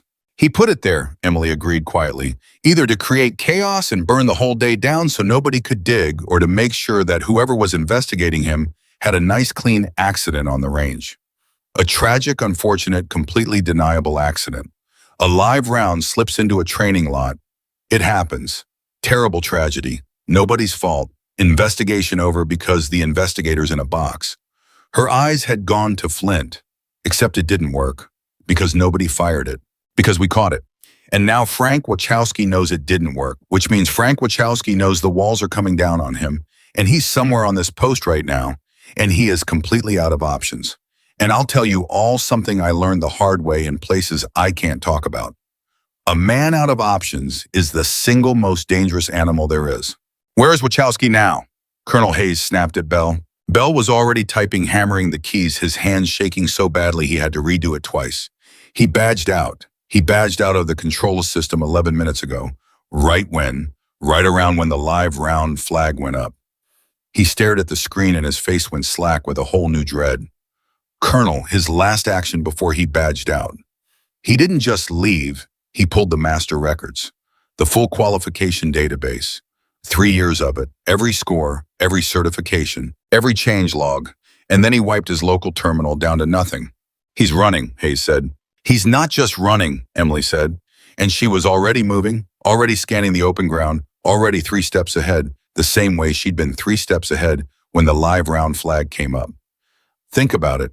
He pulled the records. Why does a man pull 3 years of records on his way out the door? You don't carry the evidence with you when you run. You leave the evidence and you disappear. You carry the evidence with you when you're planning to destroy it on your own terms, or when you're planning to sell it or use it as leverage. Either way, she turned to Hayes fast. He is not leaving this post to vanish. He's got one thing left to do here first. And as if the world had been holding its breath, waiting for her to finish the sentence, a sound came rolling across Fort Liberty from somewhere past Shadow Range. A low, flat, ugly wail. The kind of sound that has no business on a peacetime post on an ordinary morning. Every soldier there recognized it in their bones. A fire alarm, from the direction of the records building, and underneath it, faint but climbing the first bitter thread of smoke on the wind. Cross moved before he'd decided to move. 25 years of instinct buried all morning under his pride came roaring back to life all at once. The records building. He's burning the records of building, the physical backups, the servers, all of it, everything that proves what he did. He was already turning to run. If those records burn, we lose the proof. We lose everything. Those 4 men he got killed, it all just goes away. It disappears like it never. Cross! Emily's voice cracked across the range like a rifle shot, and Cross stopped dead and turned, and for the first time all day, he was looking at her. Not as a clerk, not as a competitor, not even as an investigator, but as exactly what she was. A senior officer giving orders in the middle of a crisis and being right. You do not run into a burning building that a desperate, cornered man just set on fire, Emily said. Not blind, not without knowing where he is or what else he rigged before he lit the match. He put a live round on a range to kill an investigator this morning. You honestly think he won't rig a doorway? A stairwell? She turned to Hayes. Sir, I need fire response and MPs converging on that building right now, and I need them briefed hard. Wachowski may still be inside. He may be armed. He has already made 1 attempt on people's lives today, and he has nothing left to lose. This is not a fire. This is an active threat using a fire as cover, and if we treat it like a fire, he wins. Hayes already had the radio up, barking coordinates, and the great slow machine of the post began to turn, sirens rising and multiplying in the distance. And Emily Carter stood in the middle of the locked-down range that had been laughing at her 4 hours before, and now every single soldier on it was hanging on her word, waiting for her word because she was the only one thinking clearly, and they all knew it right down to their boots. Bell, Emily said, the database he pulled. Where did it go? A man doesn't wipe his terminal and rip the master database out by the root just to burn some paper. The paper is the backup. The database is the real thing. Where did he push it? Bell tore through the logs, breath ragged. He pushed it to an external drive before he wiped the terminal. Ma'am, if he's got the full database on a drive and he's burning the physical backups, then even if we put the fire out, he's walking around with the only complete copy of the evidence in existence, and he can alter it, sell it, or destroy it whenever and however he wants. Emily finished. The fire is a decoy. The fire is meant to pull every one of us to the records building while he strolls off the back of this post with the drive in his pocket in a 3-year head start. Her eyes snapped to the vehicle gate. He is not in that building. The building is the magic trick. He's making for the gate right now. And in that instant, across the wide open ground of Fort Liberty, they saw him. A lone figure in range technician's coveralls, moving fast but not running, because running draws the eye, walking with hard purpose toward the vehicle gate, while every soldier and every siren on the post surged the opposite direction toward the smoke. Frank Wachowski, 20 years of trusted access, 3 years of quiet lies, 4 dead men on his conscience if he'd ever had one to begin with, and in his pocket the only complete proof of everything he'd done. He was 400 yards out, maybe more, moving, nearly to the gate, and between him and the open civilian world beyond it, there was nothing but empty ground, and not one soul in position to stop him, because he'd played it flawlessly. He'd pulled them all the wrong way. In 30 seconds, he'd be through that gate and into traffic and gone forever, and the truth would go with him. Cross saw it, and his heart dropped straight through the floor. Because 400 yards was too far to run, there was no one out there, no one anywhere close enough, and the proof was about to walk clean off the post and vanish into thin air. 25 years of instinct, and all it could tell him was that they were too late. But Emily Carter was already on the ground. She'd dropped to the concrete in one smooth, unhurried motion, prone behind the rifle. The same rifle she'd stripped the scope off of on shadow range, bare iron sights against the hard morning light. She settled her cheek onto the stock, and she was reading the wind the same way she'd been reading it since the second she stepped out of that little green car at dawn. The drifting dust, the lean of the far grass, the flag on the distant pole, all of it pouring into her in one calm sweep. And Cross understood with a jolt of pure electric horror and awe what she was about to try. "Major," he breathed. "That's 400 yards, iron sights, on a moving man, if you're off by an inch at that range." "I'm not going to hit him," Emily said, and her voice was that same terrible battlefield calm that had already saved every life on this range once today. "I'm not authorized to, and I don't need to. I need him to stop. I need him to understand in his bones that he cannot make that gate." She wasn't aiming at Frank Wachowski at all. She was aiming at the ground ahead of him. A single patch of open dirt between the running man and the gate, 400 yards away, that she meant to put a round into with bare iron sights in a shifting crosswind. Close enough to freeze him where he stood. Far enough that she'd never once risk his life. A shot with a margin measured in inches at a distance where most trained men couldn't reliably hit a parked truck. The whole range stopped breathing at once. Ryan Mitchell stared down at her and understood, and his mouth had gone dry because he'd run the numbers in his own head in half a second and known it couldn't be done, and then remembered all in the same breath that he'd spent the whole morning being wrong about what this woman could do. Bell's hands had gone still over the controls. Colonel Hayes had lowered his radio without realizing it. 40 of the finest soldiers in the United States Army stood frozen on a locked-down range, and every one of them was watching a woman they'd called the Weather Girl at dawn take up a shot that would decide whether 4 dead men got justice or got erased.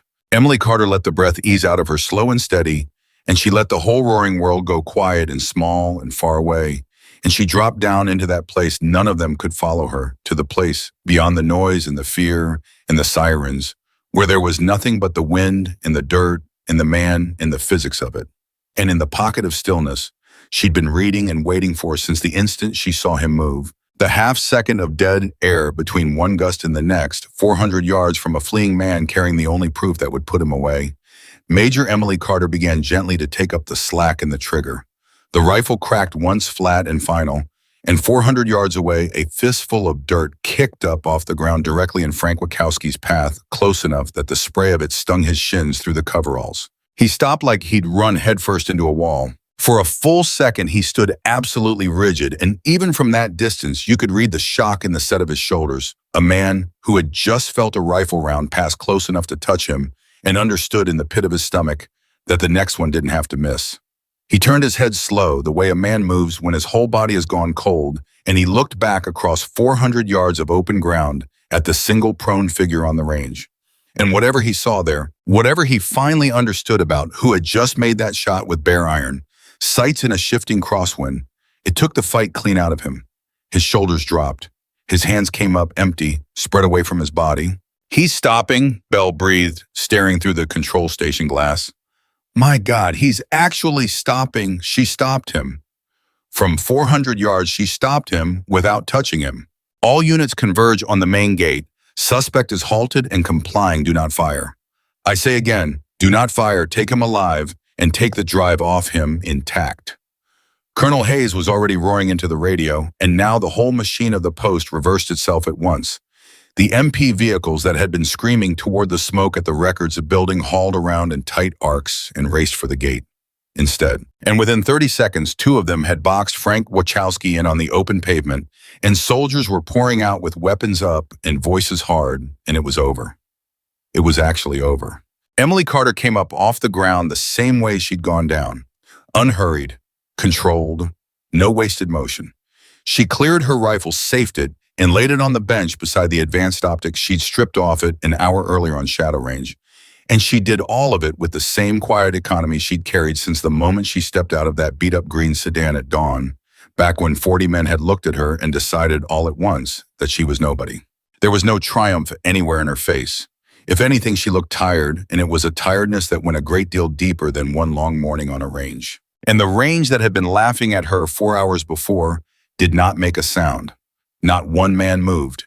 They just stood there, 40 of the best soldiers the United States Army had to offer, and every single one of them was running the same brutal arithmetic behind his eyes, laying the mockery of the morning down next to what they just watched, and coming up short in a way that a few of them would still be feeling years from now, in quiet moments when they least expected it. Ma'am, it was one of the special operators. One of the men who'd clapped slow and mean that morning when Cross had tried to send her off to the coffee station. He'd stepped forward without quite deciding to, and his voice came out rough like it hurt to use. That shot, nobody makes that shot. 400 irons that crosswind, and you didn't just hit the ground near him. You put it exactly where you meant to in front of him. Close enough to freeze him solid and never once close enough to touch him. There's maybe a handful of people alive who could even attempt that, and I don't think any of them would have called it on the first try. He stopped and swallowed and forced the rest out. Ma'am, I owe you an apology, and I've been standing here trying to figure out how to make it big enough, and I can't. There isn't a version big enough. Emily looked at him for a long moment, and there was no anger in her, and somehow the absence of it landed heavier than any anger could have.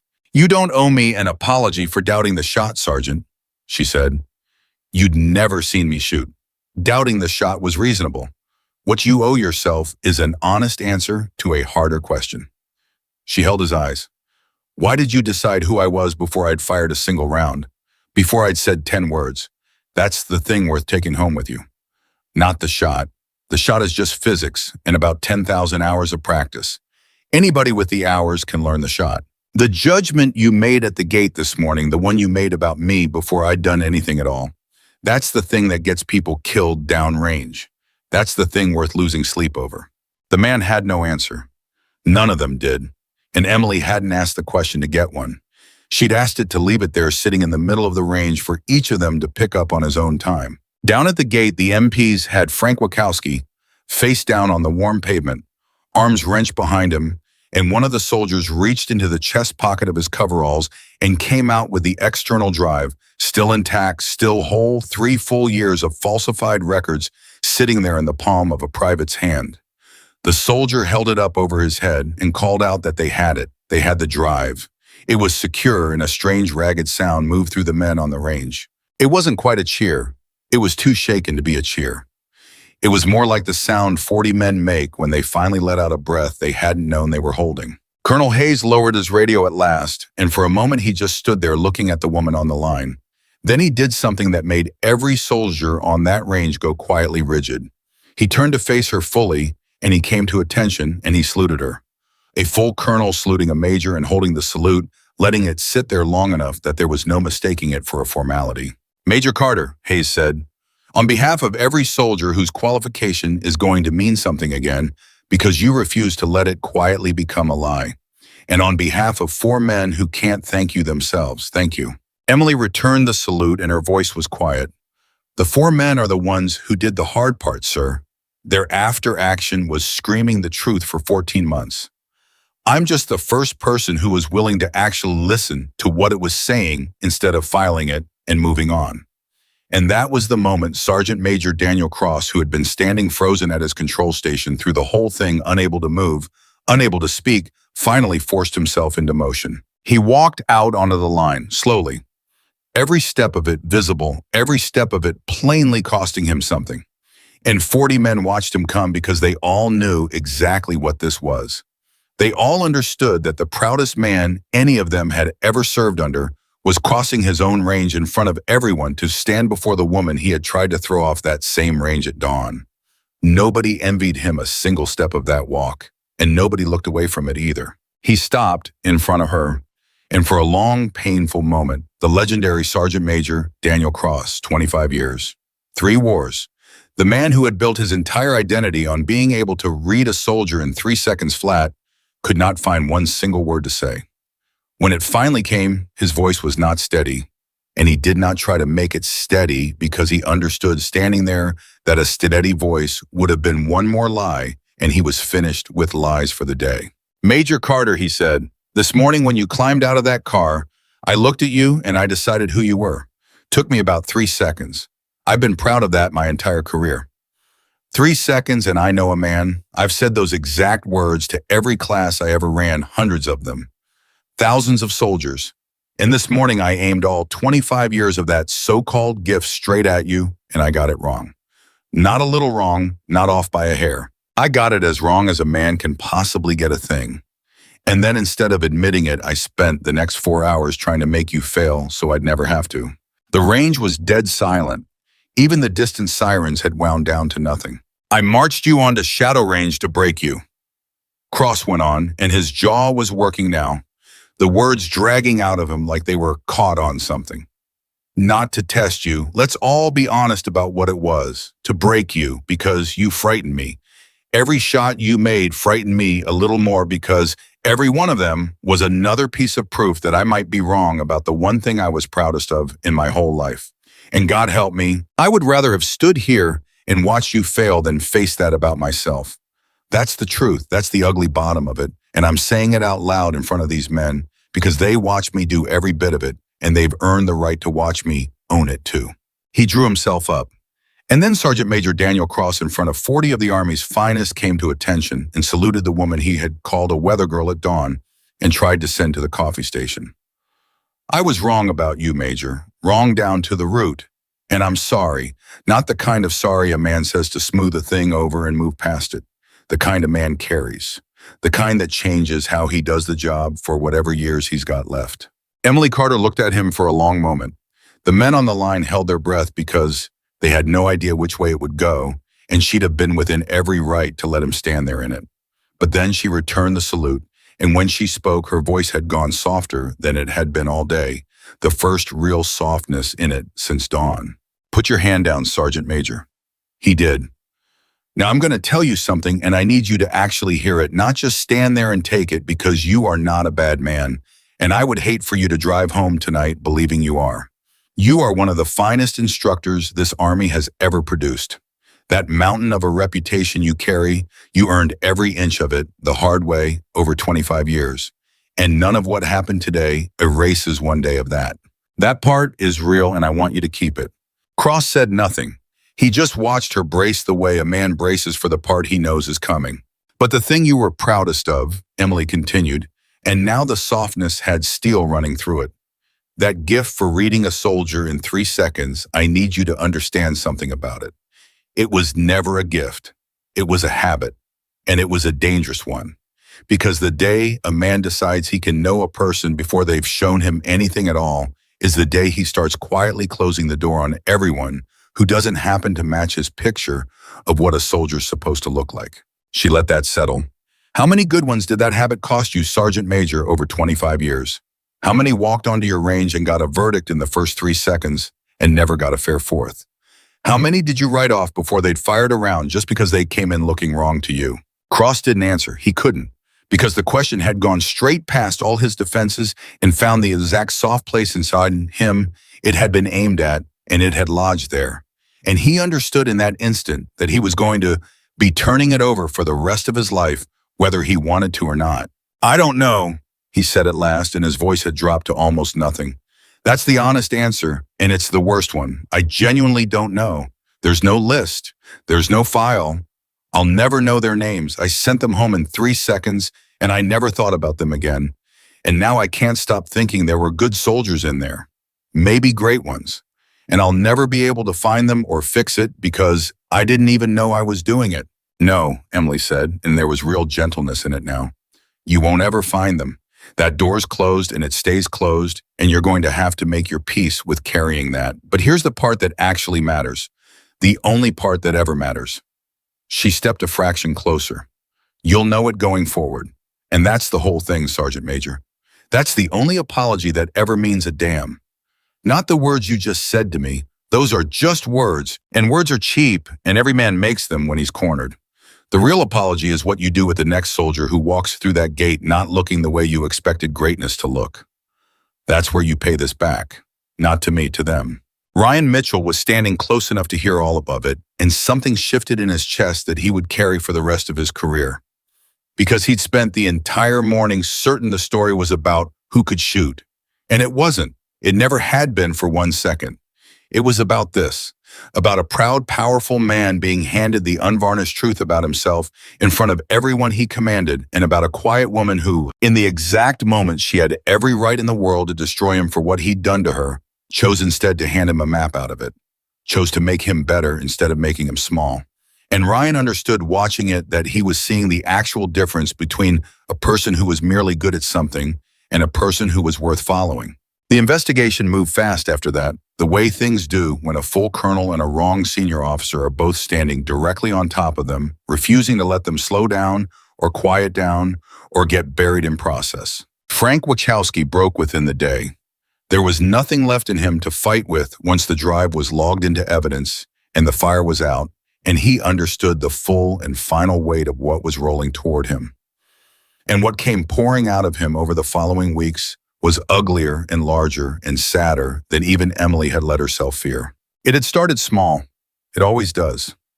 Years back, there'd been a struggling young soldier that Wachowski happened to like, a good kid he thought had gotten a raw deal. One failing score he nudged quietly up to a pass. Just the once. Just to give the kid a break the system was too rigid to give him. And the kid's unit was happy, and no one ever noticed, and the world did not end. And then some months later, a certain sergeant who'd heard a whisper that Frank Wachowski could make a problem disappear came to him in the dark with an envelope. And the second envelope was easier than the first had been, and the third was easier than the second. And somewhere in that slow slide, the whole thing quietly stopped, being about helping any struggling kid, and started being about the money, and then about something even more dangerous than the money. The power, the private, intoxicating power of being the one man on the entire post who could turn a failure into a success, and with a few keystrokes in a dark room where nobody was watching. Over 3 years, Frank Wachowski had altered the qualification records of dozens of soldiers. Some of it was close to harmless. Men who could genuinely do the job and simply tested badly under the clock. Guys whose paper got fixed to match a reality that was already true. But some of it was not harmless in any way at all. Some of it was men who flatly could not do the things their certifications swore they could do, men who paid cash to skip the exact standard that existed for the sole purpose of keeping them and everyone standing near them alive. And some of those men had gone down range into real places on real nights carrying paper that told a comfortable lie about what they were capable of. 4 of them had died 14 months ago, and they had not died alone. They'd taken good people with them in a place Emily still could not say out loud even now. When that last piece came out in full, when the names of the dead were finally laid down on the table next to the falsified records that had put them in positions they were never equipped to hold, a silence fell over the whole facility that lasted for days. Because it stopped being an abstraction then. It stopped being a case with a suspect and a drive and a chain of evidence. It became 4 men who might very well still be breathing, and the people who'd been standing beside them who might still be breathing too, if one trusted range technician had not decided one envelope at a time that a standard was just a number he was allowed to sell. Cross took it harder than any man on the post.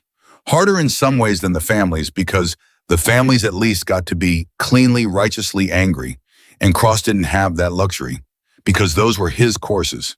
His name was stamped on every one of them. And while he had never known, never suspected, never so much as touched a dishonest dollar, he had been the mountain that Wachowski hid his whole operation behind. Cross's towering, unquestioned reputation was the exact thing that had made everyone assume the facility was clean. It was the thing that made outside auditors glance at the records, nod at the great Sergeant Major Cross's operation, and move along without digging. It was in the bitterest irony of the entire affair, the precise reason Emily herself had been forced to come in disguised as a nobody, in a plain uniform, just to get one honest, unguarded look at how the place really ran. Cross's own certainty, his own iron pride, his own authority that no one ever thought to challenge, had been the perfect roof over the rot. Precisely because no one, least of all Daniel Cross, had ever once thought to look up and question it. "He used me," Cross said to Emily one evening, weeks into the grind of it. The two of them standing in the gutted, smoke-stained records building where Wachowski had tried to burn it all down. "That's the part I can't get around. He didn't need to bribe me. He didn't need to threaten me or turn me or bring me in on it. He just needed me to keep being exactly who I already was. So certain of myself, so sure the place was clean because I was running it that nobody would ever look twice. My pride wasn't just my own private failing, Major. My pride was the roof he built the whole thing under. He was safe as long as I was arrogant, and I was arrogant every single day for 25 years. "Yes," Emily said. She didn't soften it. She had long since stopped softening things for Daniel Cross because somewhere in the weeks of working the case alongside him, she had come to respect the man too much to lie to him even kindly. That's exactly what it was. A man who is certain he cannot be fooled is the single easiest man in the world to fool. You spend so much of yourself defending the thing you're sure of that you've got nothing left over to watch the thing you should have been watching. Every con in history runs on exactly that. Not on the mark's stupidity, on the mark's certainty. Cross was quiet for a long time looking at the blackened wall where 3 years of paper backups had gone up in smoke. "How do you do it?" he asked finally. "I've been trying these last few weeks, genuinely trying to catch myself in the act, and I can't stop it. The judgment's already there before I even know it's happening. Somebody walks in and inside 3 seconds, my gut's already handed me a verdict wrapped up and delivered, and I never asked it to. How in God's name do you not do that?" "I do it," Emily said, and Cross turned to look at her, honestly surprised. "Of course I do. Everyone does. Your gut hands you a verdict in 3 seconds. So does mine. There is no switch to turn that off, and any man who tells you he's turned it off is either lying to you or lying to himself. It's built into the animal. It kept our ancestors alive. The difference between you and me, Sergeant Major, was never that I don't judge people on sight. The difference is what I do in the 4th second. Cross looked at her. "The 4th second?" "In the 4th second," Emily said, "I remind myself that the verdict my gut just handed me is a guess, not a fact. A guess made in an instant by a tired and biased animal on almost no real information at all. And then I hold that guess loosely in my hand instead of gripping it like it's the truth, and I let the actual person in front of me prove it right or prove it wrong on their own terms in their own time. That's the whole trick. That's the entire thing. You don't have to stop the judgment from forming. You couldn't if you tried. You just have to stop believing it before it's earned the right to be believed." Cross absorbed that slowly, the way a man absorbs a thing he already knows he'll be working on for whatever years he has left. "The 4th second," he said again quietly, like he was setting the words somewhere safe. "The 4th second," Emily agreed. "That's where the good ones live, Sergeant Major. Every single person on Earth has got the first 3. Almost nobody in the whole world ever bothers with the 4th. And that little gap, that 1 second most people never even know is there, that's damn near the whole difference between the leaders worth following and the ones who just happen to be in charge." The evaluation program was torn down to the studs and rebuilt from the ground up. Every last qualification Wachowski had ever laid a finger on was pulled and dragged back into the light and re-examined one by one, and the men who'd bought passes they hadn't earned were run back through the real standard. The honest one and the ones who failed it were quietly pulled out of the positions that had been assuming a competence they simply didn't have. It happened without ceremony and without public shame before any of them could get anyone killed the way the first 4 had. It was grim, thankless, exhausting work, the kind that generates no medals and no headlines. And it saved lives that would never once know they'd been saved. Which Emily said more than once was the only kind of life-saving that had ever really counted for anything. Colonel Hayes offered Emily the run of the rebuilt program when it was done. Command of the entire facility if she wanted it, rank resources, a permanent home, her name on the door. She turned it down flat. That's not my job, sir, she told him, packing up the last of her files. My job is to build the methods and then go out and find where they're breaking in the real world. If I plant myself here and run one facility, I stop being the person who catches the next Frank Wachowski at the next post. And there's always a next one, sir. There's always a next post and a next quiet man in the dark who's decided the standard is just a number he can sell. She almost smiled. Besides, I'm only useful as long as nobody knows who I am. The second I pin on the command and take the corner office, I lose the one thing that makes me any good at this. Nobody in the history of the world ever underestimated a colonel walking through the door. Hayes laughed, tired and real. You like it. That's what I can't get over. You actually like being underestimated. I've stopped hating it, Emily said. There's a real difference between the two, and it took me half a career to find it. When you hate it, it eats you alive from the inside. You pour every ounce of your energy into being furious that people can't see what you are, and the anger hollows you out, and it never once changes their minds. But the day you finally let go of needing to be seen, the whole thing flips over in your hand and turns into the sharpest tool you own. Because the entire world walks straight up to you and tells you exactly who they are. No guard up, no performance, because they've decided you're nobody, and it's safe to be honest around the help. She closed the last box. Cross told me everything true about himself inside the first 5 minutes this morning. Every flaw, every fear, the whole shape of the man. And he never knew he was doing it because he thought nobody important was listening. People show you the truth when they're certain no one who matters is watching.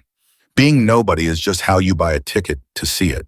But of every single person whose life that one long day had reached into and rearranged it was Ryan Mitchell, who was changed the most and the most quietly and the most permanently.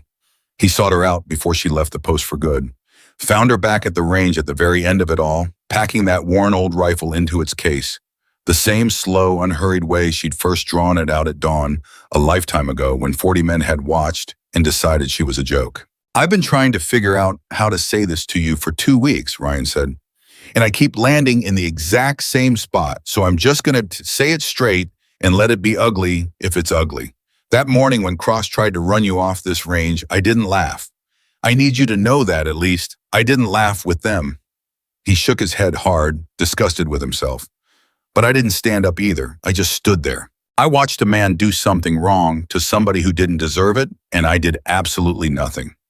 And then this is the part that's been keeping me up. Then I told myself that not joining in and laughing somehow made me one of the good guys. It didn't. I've had 2 weeks to sit with it, and I finally see it clear. I wasn't a good guy standing quietly on the sidelines.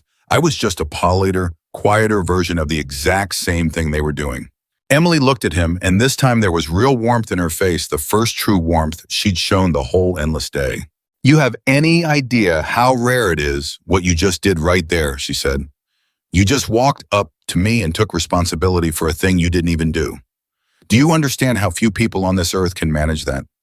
Most people can't take honest responsibility for the things they actually did with their own 2 hands in plain daylight. And you just claimed a wrong that was only ever a silence. She set the case down. Staff Sergeant, listen to me. The difference between the man who mocks and the man who stays silent, while it happens, that difference is real and it matters, and you shouldn't throw it away.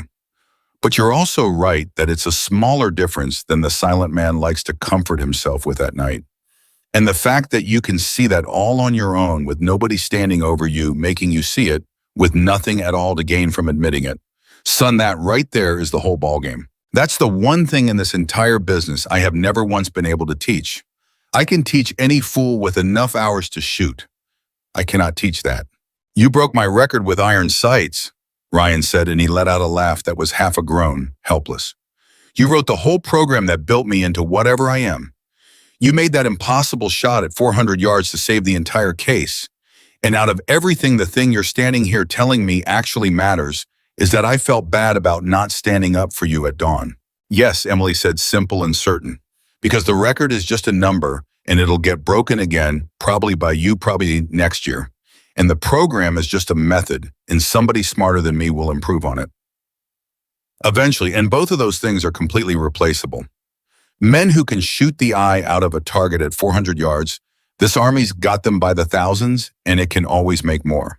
what it's always been short on, what every army in the whole of human history has always been desperately short on, is the one man who'll do the right thing at the moment. The right thing isn't uncomfortable when nobody's making him do it, when there's nothing in it for him, and when the easy thing is just to stand there quiet and let it happen. She snapped the case shut with a hard click. You've got the shooting, Ryan. You always had the shooting, and you always will. But what you found out about your own self these last 2 weeks is worth 10 of every record you're ever going to break. Do not lose it. Guard it harder than you guard your scores. It is rarer than any shot I made on this range today, and it'll matter 100 times more on the day it counts. Ryan was quiet for a long moment, and when he spoke again, his voice had gone rough.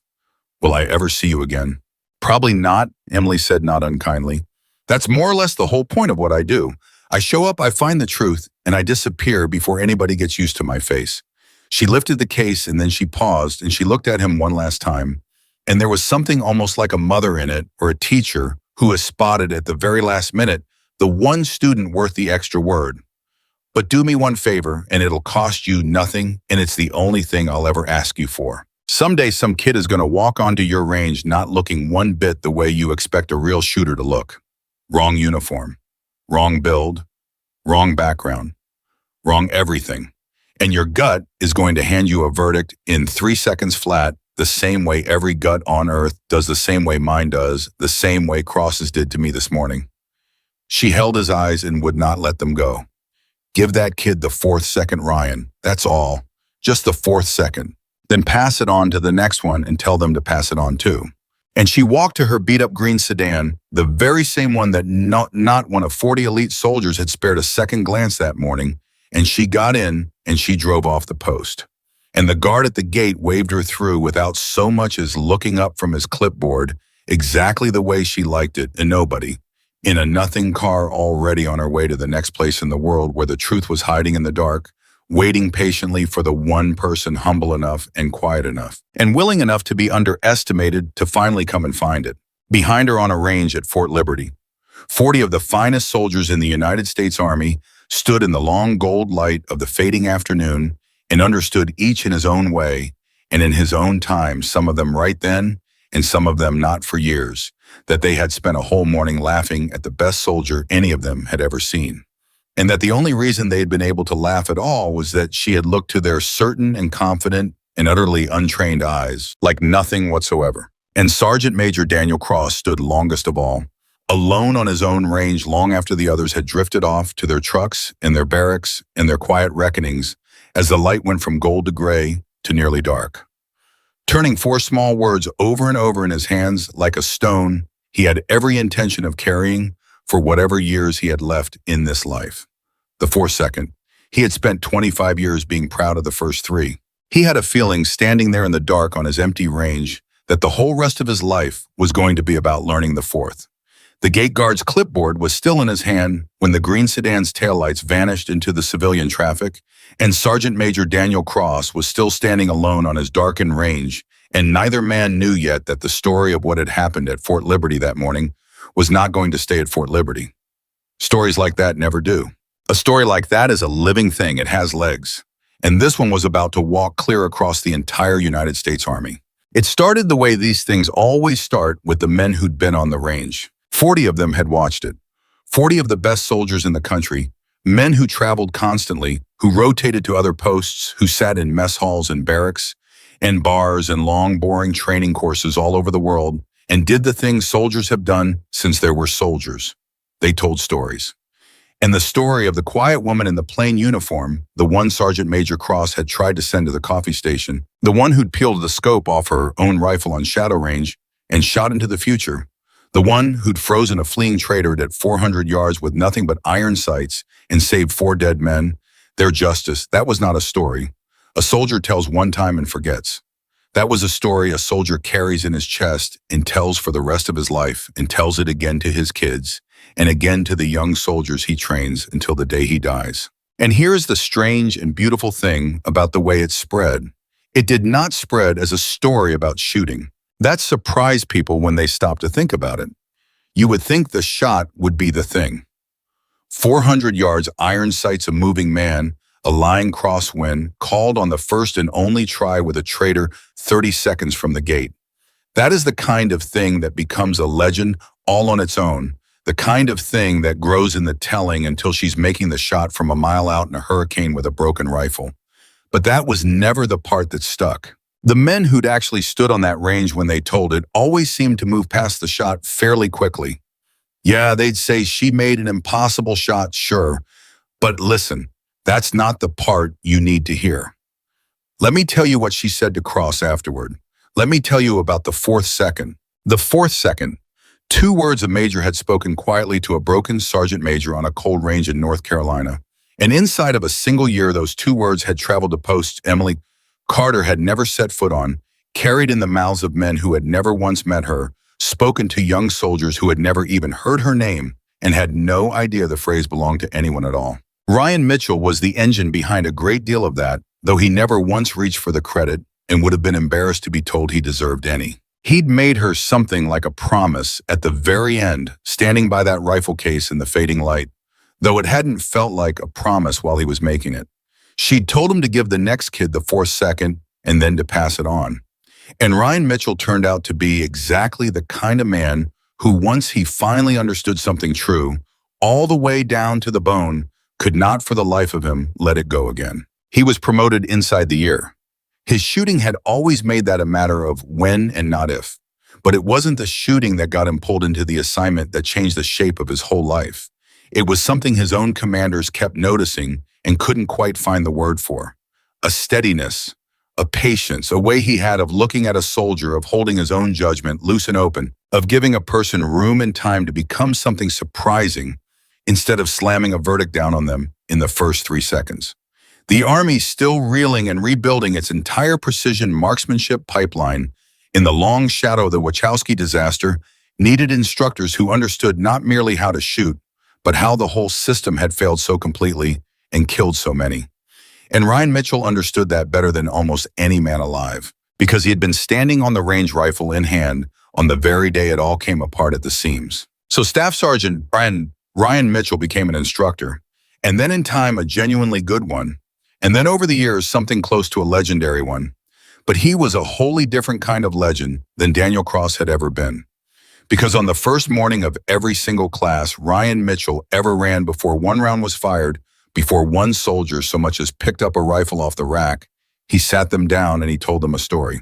He told them about a cold gray morning at Fort Liberty, about a quiet woman in a plain uniform carrying nothing but a tablet full of weather data, about 40 of the very best shooters in the entire Army himself standing right there among them, who took exactly one look at that woman and decided together in about 3 seconds that she was nobody at all. He told them how she'd been laughed at and mocked and told to her face to go stand by the coffee station where she belonged. He didn't soften his own part in it either. He always told them plainly that he hadn't laughed, but he hadn't stood up either, and that he'd learned the hard way that the silence of a decent man is closer to the laughter of a cruel one than the decent man likes to believe. And then he told them in careful detail what that woman had done. All of it. The cold bore shot, the shadow range, the scope she took off her own rifle, the live round, and the way she'd become the calmest person on a range full of paralyzed elite soldiers, the shot at 400 yards, the traitor, the 4 men who'd have died because a standard had been sold in the dark. And then every time he told them the part that actually mattered. Every one of you, Ryan would say at the end, walking slow down the line, looking into the new faces one at a time, is going to spend your whole career reading people. That's the draw. Whether you know it or not, that's the draw. You'll read the enemy. You'll read the ground under your feet. You'll read the men and the women standing right next to you, the ones you'll trust your life to. And I promise you this, your gut is going to hand you a verdict on every one of them inside about 3 seconds, fast and confident and delivered before you even asked for it. That's normal. That's human.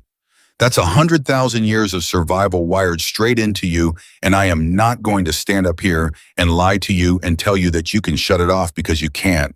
Nobody can. The finest instructor I ever knew couldn't. Then he'd stop. Every single time he'd stop and let the range go quiet and let it land. But I'm going to tell you about the 4th second, and I want you to hear me. If you walk out of this course and you forget every wind call I taught you and every ballistic table and every position, if all of it leaks straight out of your head the day you leave, I want you to take one thing with you and keep it forever. The fourth second. In the first three, your gut hands you its verdict. In the fourth, you decide whether you're the kind of soldier who believes that verdict on sight, or the kind who holds it loose and makes the person prove it out. A woman taught me that on the worst and the best day of my whole life.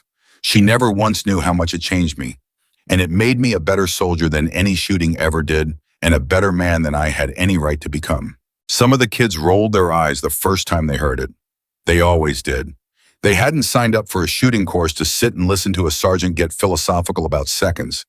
They wanted to put rounds down range and feel like warriors. And Ryan let them roll their eyes because he'd rolled his too once at a woman he'd badly underestimated. But a strange thing happened over the weeks of every course he ever ran, and it happened without fail, class after class after class. By the end, the eye-rolling had stopped, because somewhere in the middle of every single course, that class would have its own moment. Some kid nobody had bet on some quiet soldier who'd been written off in everyone's first 3 seconds, some wrong-looking, wrong-shaped, easy to overlook nobody at the end of the line would turn out to be the best natural shooter in the whole group. And Ryan would catch the eyes of the ones who doubted the ones who'd rolled their eyes at his story on day one, and he wouldn't even have to open his mouth. They'd remember. They'd understand. They'd feel the exact shape of the lesson close around them, and it would never fully let go again. And every one of those soldiers walked back out into the wider army, carrying 2 words whether they'd meant to pick them up or not, the fourth second. It became over the years something close to a quiet creed among a certain kind of soldier. Never an official one. You would never find it printed in any manual or stapled into any regulation. It spread the way the truest things have always spread among fighting men, mouth to mouth, story to story, from someone who had finally understood it to someone who was just barely ready to. A soldier would be standing there about to write another human being off, and a buddy would catch it in his face and just murmur low, "Give him the 4th second man." And that was all it took. Everyone who mattered knew exactly what it meant. It was a password among the good ones, a way of recognizing your own kind. Emily Carter, of course, was long gone by then and had not the faintest idea that any of it was happening, which was precisely how she'd have wanted it had anyone thought to ask her, and nobody ever did, because the whole quiet strength of what she did depended entirely on nobody ever knowing her name. She moved from post to post, plain unremarkable, endlessly underestimated, finding the next patch of rot in the next dark corner, quietly saving the next batch of lives that would live out their whole spans, never once knowing they'd been saved. She climbed out of the same kind of forgettable car at the same kind of range, and she let the same kind of loud, confident, certain men decide the same wrong thing about her all over again, and she used it the way she always had, the way she'd made a long and hard-won peace with using it. And somewhere out there, she was still doing the work quiet and alone, while 2 of her words traveled the entire army without her doing more good in her name than her name ever could have. She had made her peace with being invisible. It was, she'd told Colonel Hayes once, the sharpest tool she owned. But here is the twist that not even Emily Carter, with all her patience and all her reading of people, ever saw coming. Because Daniel Cross was not finished. Not by a long, long way. Everyone had assumed in the raw aftermath of that morning that the whole affair would quietly finish off Cross's career, that the great sergeant major had been humbled and exposed and stripped bare, made to stand on his own range and salute and apologize to a woman he'd tried to throw off it, and that a man that proud, that publicly and completely broken in front of everyone he'd ever commanded, would put in his retirement papers within the year and slip off quietly to fade into a long gray silence somewhere. That's what the men on the range had assumed, watching him stand alone in the dark that evening, unable to move. That's what Cross himself had assumed in those first savage weeks, when the shame of it was still a live electrical wire running straight through the center of his chest, humming, keeping him up at night. He did not fade away. He did something that almost no man with 25 years and a mountain of pride behind him ever manages to do, not once in 100. He changed, genuinely, all the way down to the foundations. At an age when nearly every man alive is far too set in the concrete of himself to change so much as a habit, let alone the very thing he built his entire identity upon. He stayed in, And then, to the open astonishment of everyone who knew him, he formally requested to be put back to work doing the one single thing that every soul on that post now assumed he could never again be trusted to do: evaluating soldiers, reading them, standing at the gate and deciding who had it and who didn't. Colonel Hayes fought him on it hard at first. It seemed like madness. The man's judgment had been the exact thing that failed catastrophically in front of 40 witnesses. Why in God's name would you put him back in the very chair where he'd failed the worst? Why hand the keys back to the man who'd nearly let a room full of people be killed rather than admit he'd misread a stranger? And Cross had answered him with a single sentence that Colonel Marcus Hayes would carry with him for the rest of his own career and repeat to other officers for years afterward. "Because I'm the one man on this entire post," Cross said, standing there gray and steady in Hayes' office. "Who knows for an absolute fact that he can't trust his own first 3 seconds? Every other instructor you've got out there still believes in his gut. Every one of them still thinks he can read a soldier at the gate the way I used to think it. I'm the only one who's had his gut proven dead wrong in front of 40 witnesses on his own range. Sir, with respect, that doesn't make me the worst man you've got for this job. That makes me the only one who's actually earned the right to do it right. The rest of them haven't been humbled yet. I have. Use it." Hayes looked at the old man for a long moment, and then he let him back in. And Sergeant Major Daniel Cross became, over the last years of his long career, something he had never once been in the first 25 of them. He became a man who was known quietly, reverently, among the soldiers who passed through his weathered old hands for one particular and precious thing. He was the instructor who gave everybody a real chance. He was the one who didn't write you off at the gate, the one who didn't decide your whole story in 3 seconds and hand you the ending before you'd earned a single line of it. He became known among the young soldiers as the Sergeant Major, who, when some kid walked onto his range, not looking one bit the way a shooter was supposed to look, wrong build, wrong bearing, wrong background, wrong everything, would get a hard, closed, skeptical look on that old leather face of his. The old verdict rising up in him, same as it always had and always would, and then visibly, so that anyone watching close could actually see it happen, would take one slow, deliberate breath and let the look go and say in a voice gone quiet and even, "All right, show me what you've got." The young soldiers who trained under the new Cross never knew a thing about the old one. They never knew there had been a version of the man who'd have sent half of them packing in the first 3 seconds without a second thought. They only ever knew the Sergeant Major who watched them longer and harder than any other instructor bothered to, who dug up the diamonds. Nobody else looked closely enough to find who had somehow, in flat defiance of everything anyone knew about his reputation and his pride and his advancing age, taught himself the rarest skill an old dog ever learns. He had taught himself to wait. He never told a one of them why. He never breathed a word about the morning or the woman in the plain uniform or the shot at 400 yards. It wasn't his story to tell for his own glory, and he understood that all the way down. But every single time he took that slow breath and let an unfair verdict die in his throat and said, "Show me what you've got," to some kid, the rest of the world had already quietly given up on Sergeant Major Daniel Cross was living deliberately and gratefully, inside the 4th second, paying back one soldier at a time, one chance at a time, a debt he owed to a woman he had wronged and fully expected he would never lay eyes on again as long as he lived. The only apology that ever means a damn, she'd told him on that range, isn't the words. It's what you do with the next one. And Daniel Cross spent every remaining day of his career doing exactly precisely that. There was one more thing, though, one final piece, and it is the piece that gathers the whole long story up and ties it closed. And it did not happen for years and years after almost everyone else involved had moved on with their lives. Cross was near the very end of it all. His final year in the Army, his final class. An old man, now truly old, the legend gone gray and slow and stiff in the mornings, running one last group of green new soldiers through the plain fundamentals before he hung the whole thing up for good and went home for the last time. And on the very first day of that very last class, a soldier walked onto Daniel Cross's range who did not look the part.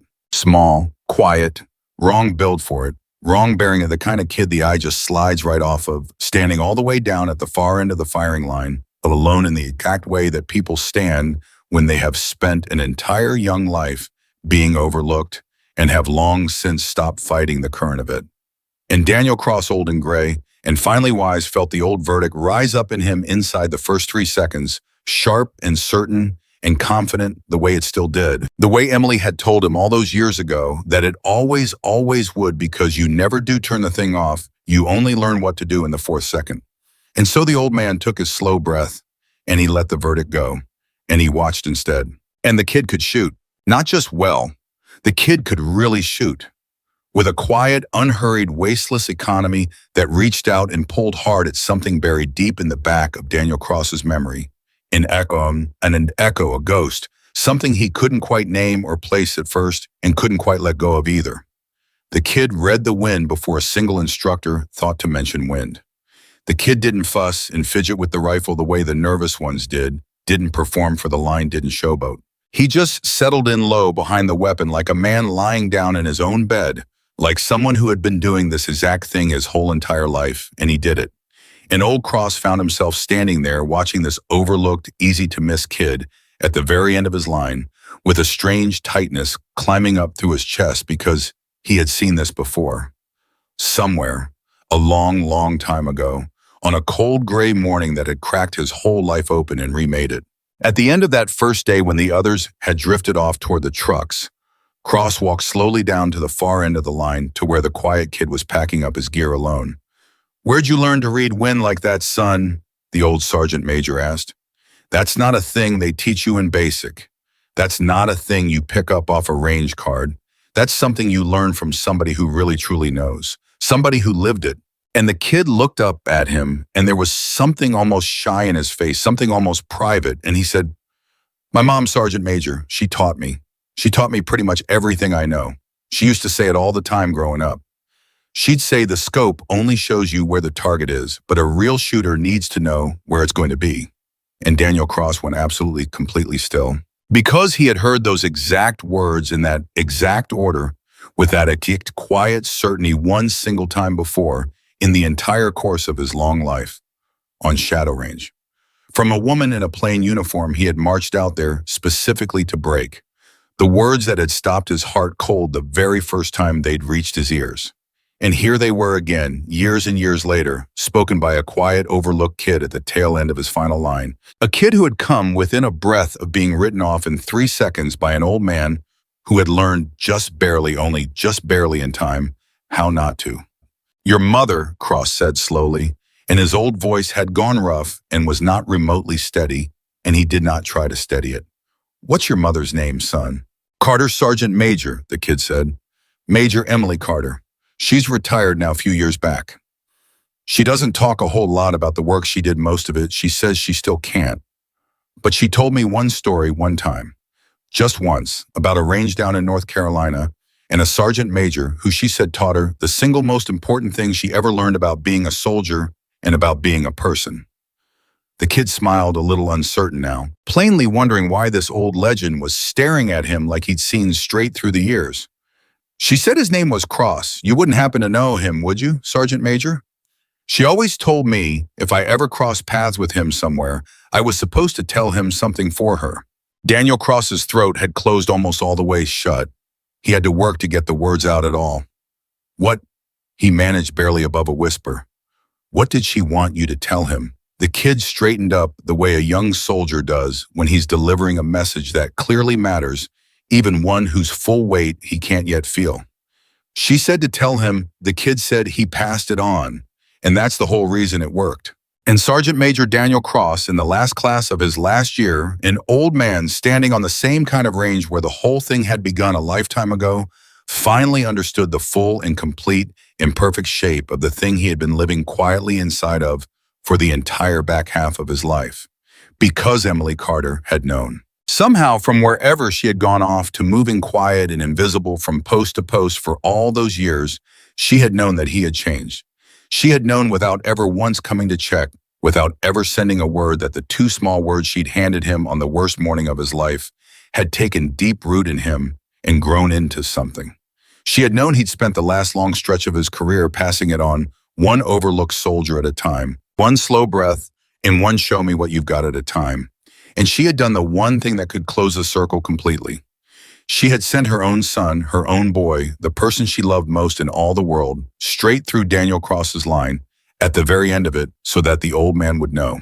So that before he hung it all up and walked away for good, he would know that the debt had been paid in full and then some.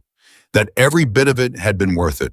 That the fourth second he'd learned from her on the day he'd tried and failed to break her had traveled all the way around the world and all the way down the years and come back at last to her own child.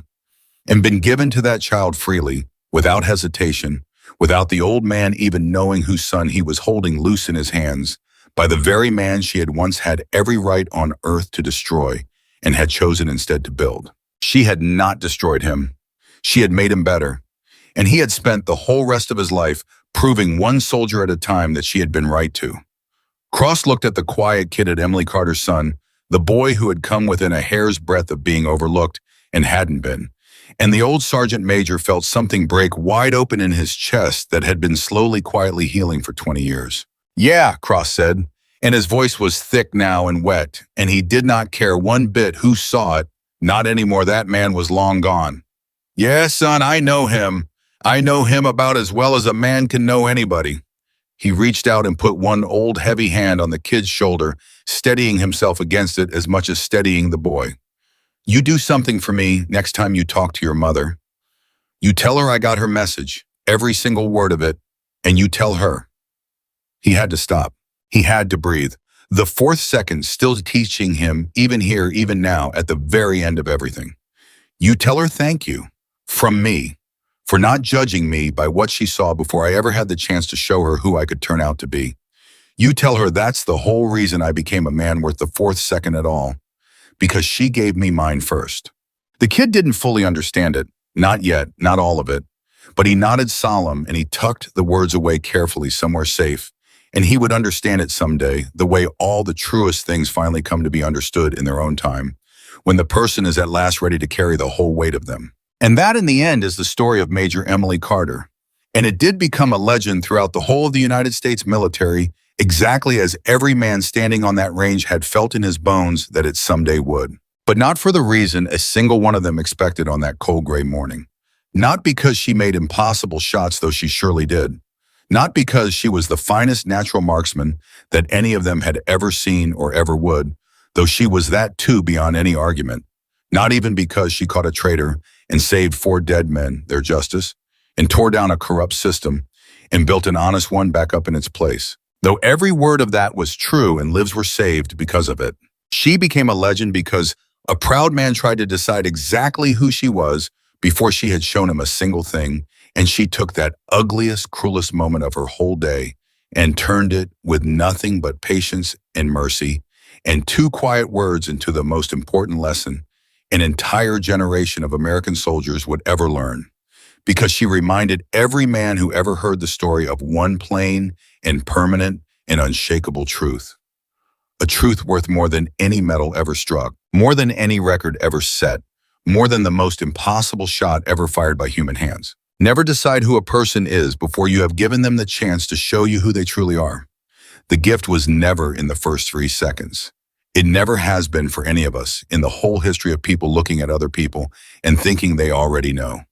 The gift and the greatness and the entire measure of a soldier and of a human being has only ever lived and will only ever live in the fourth.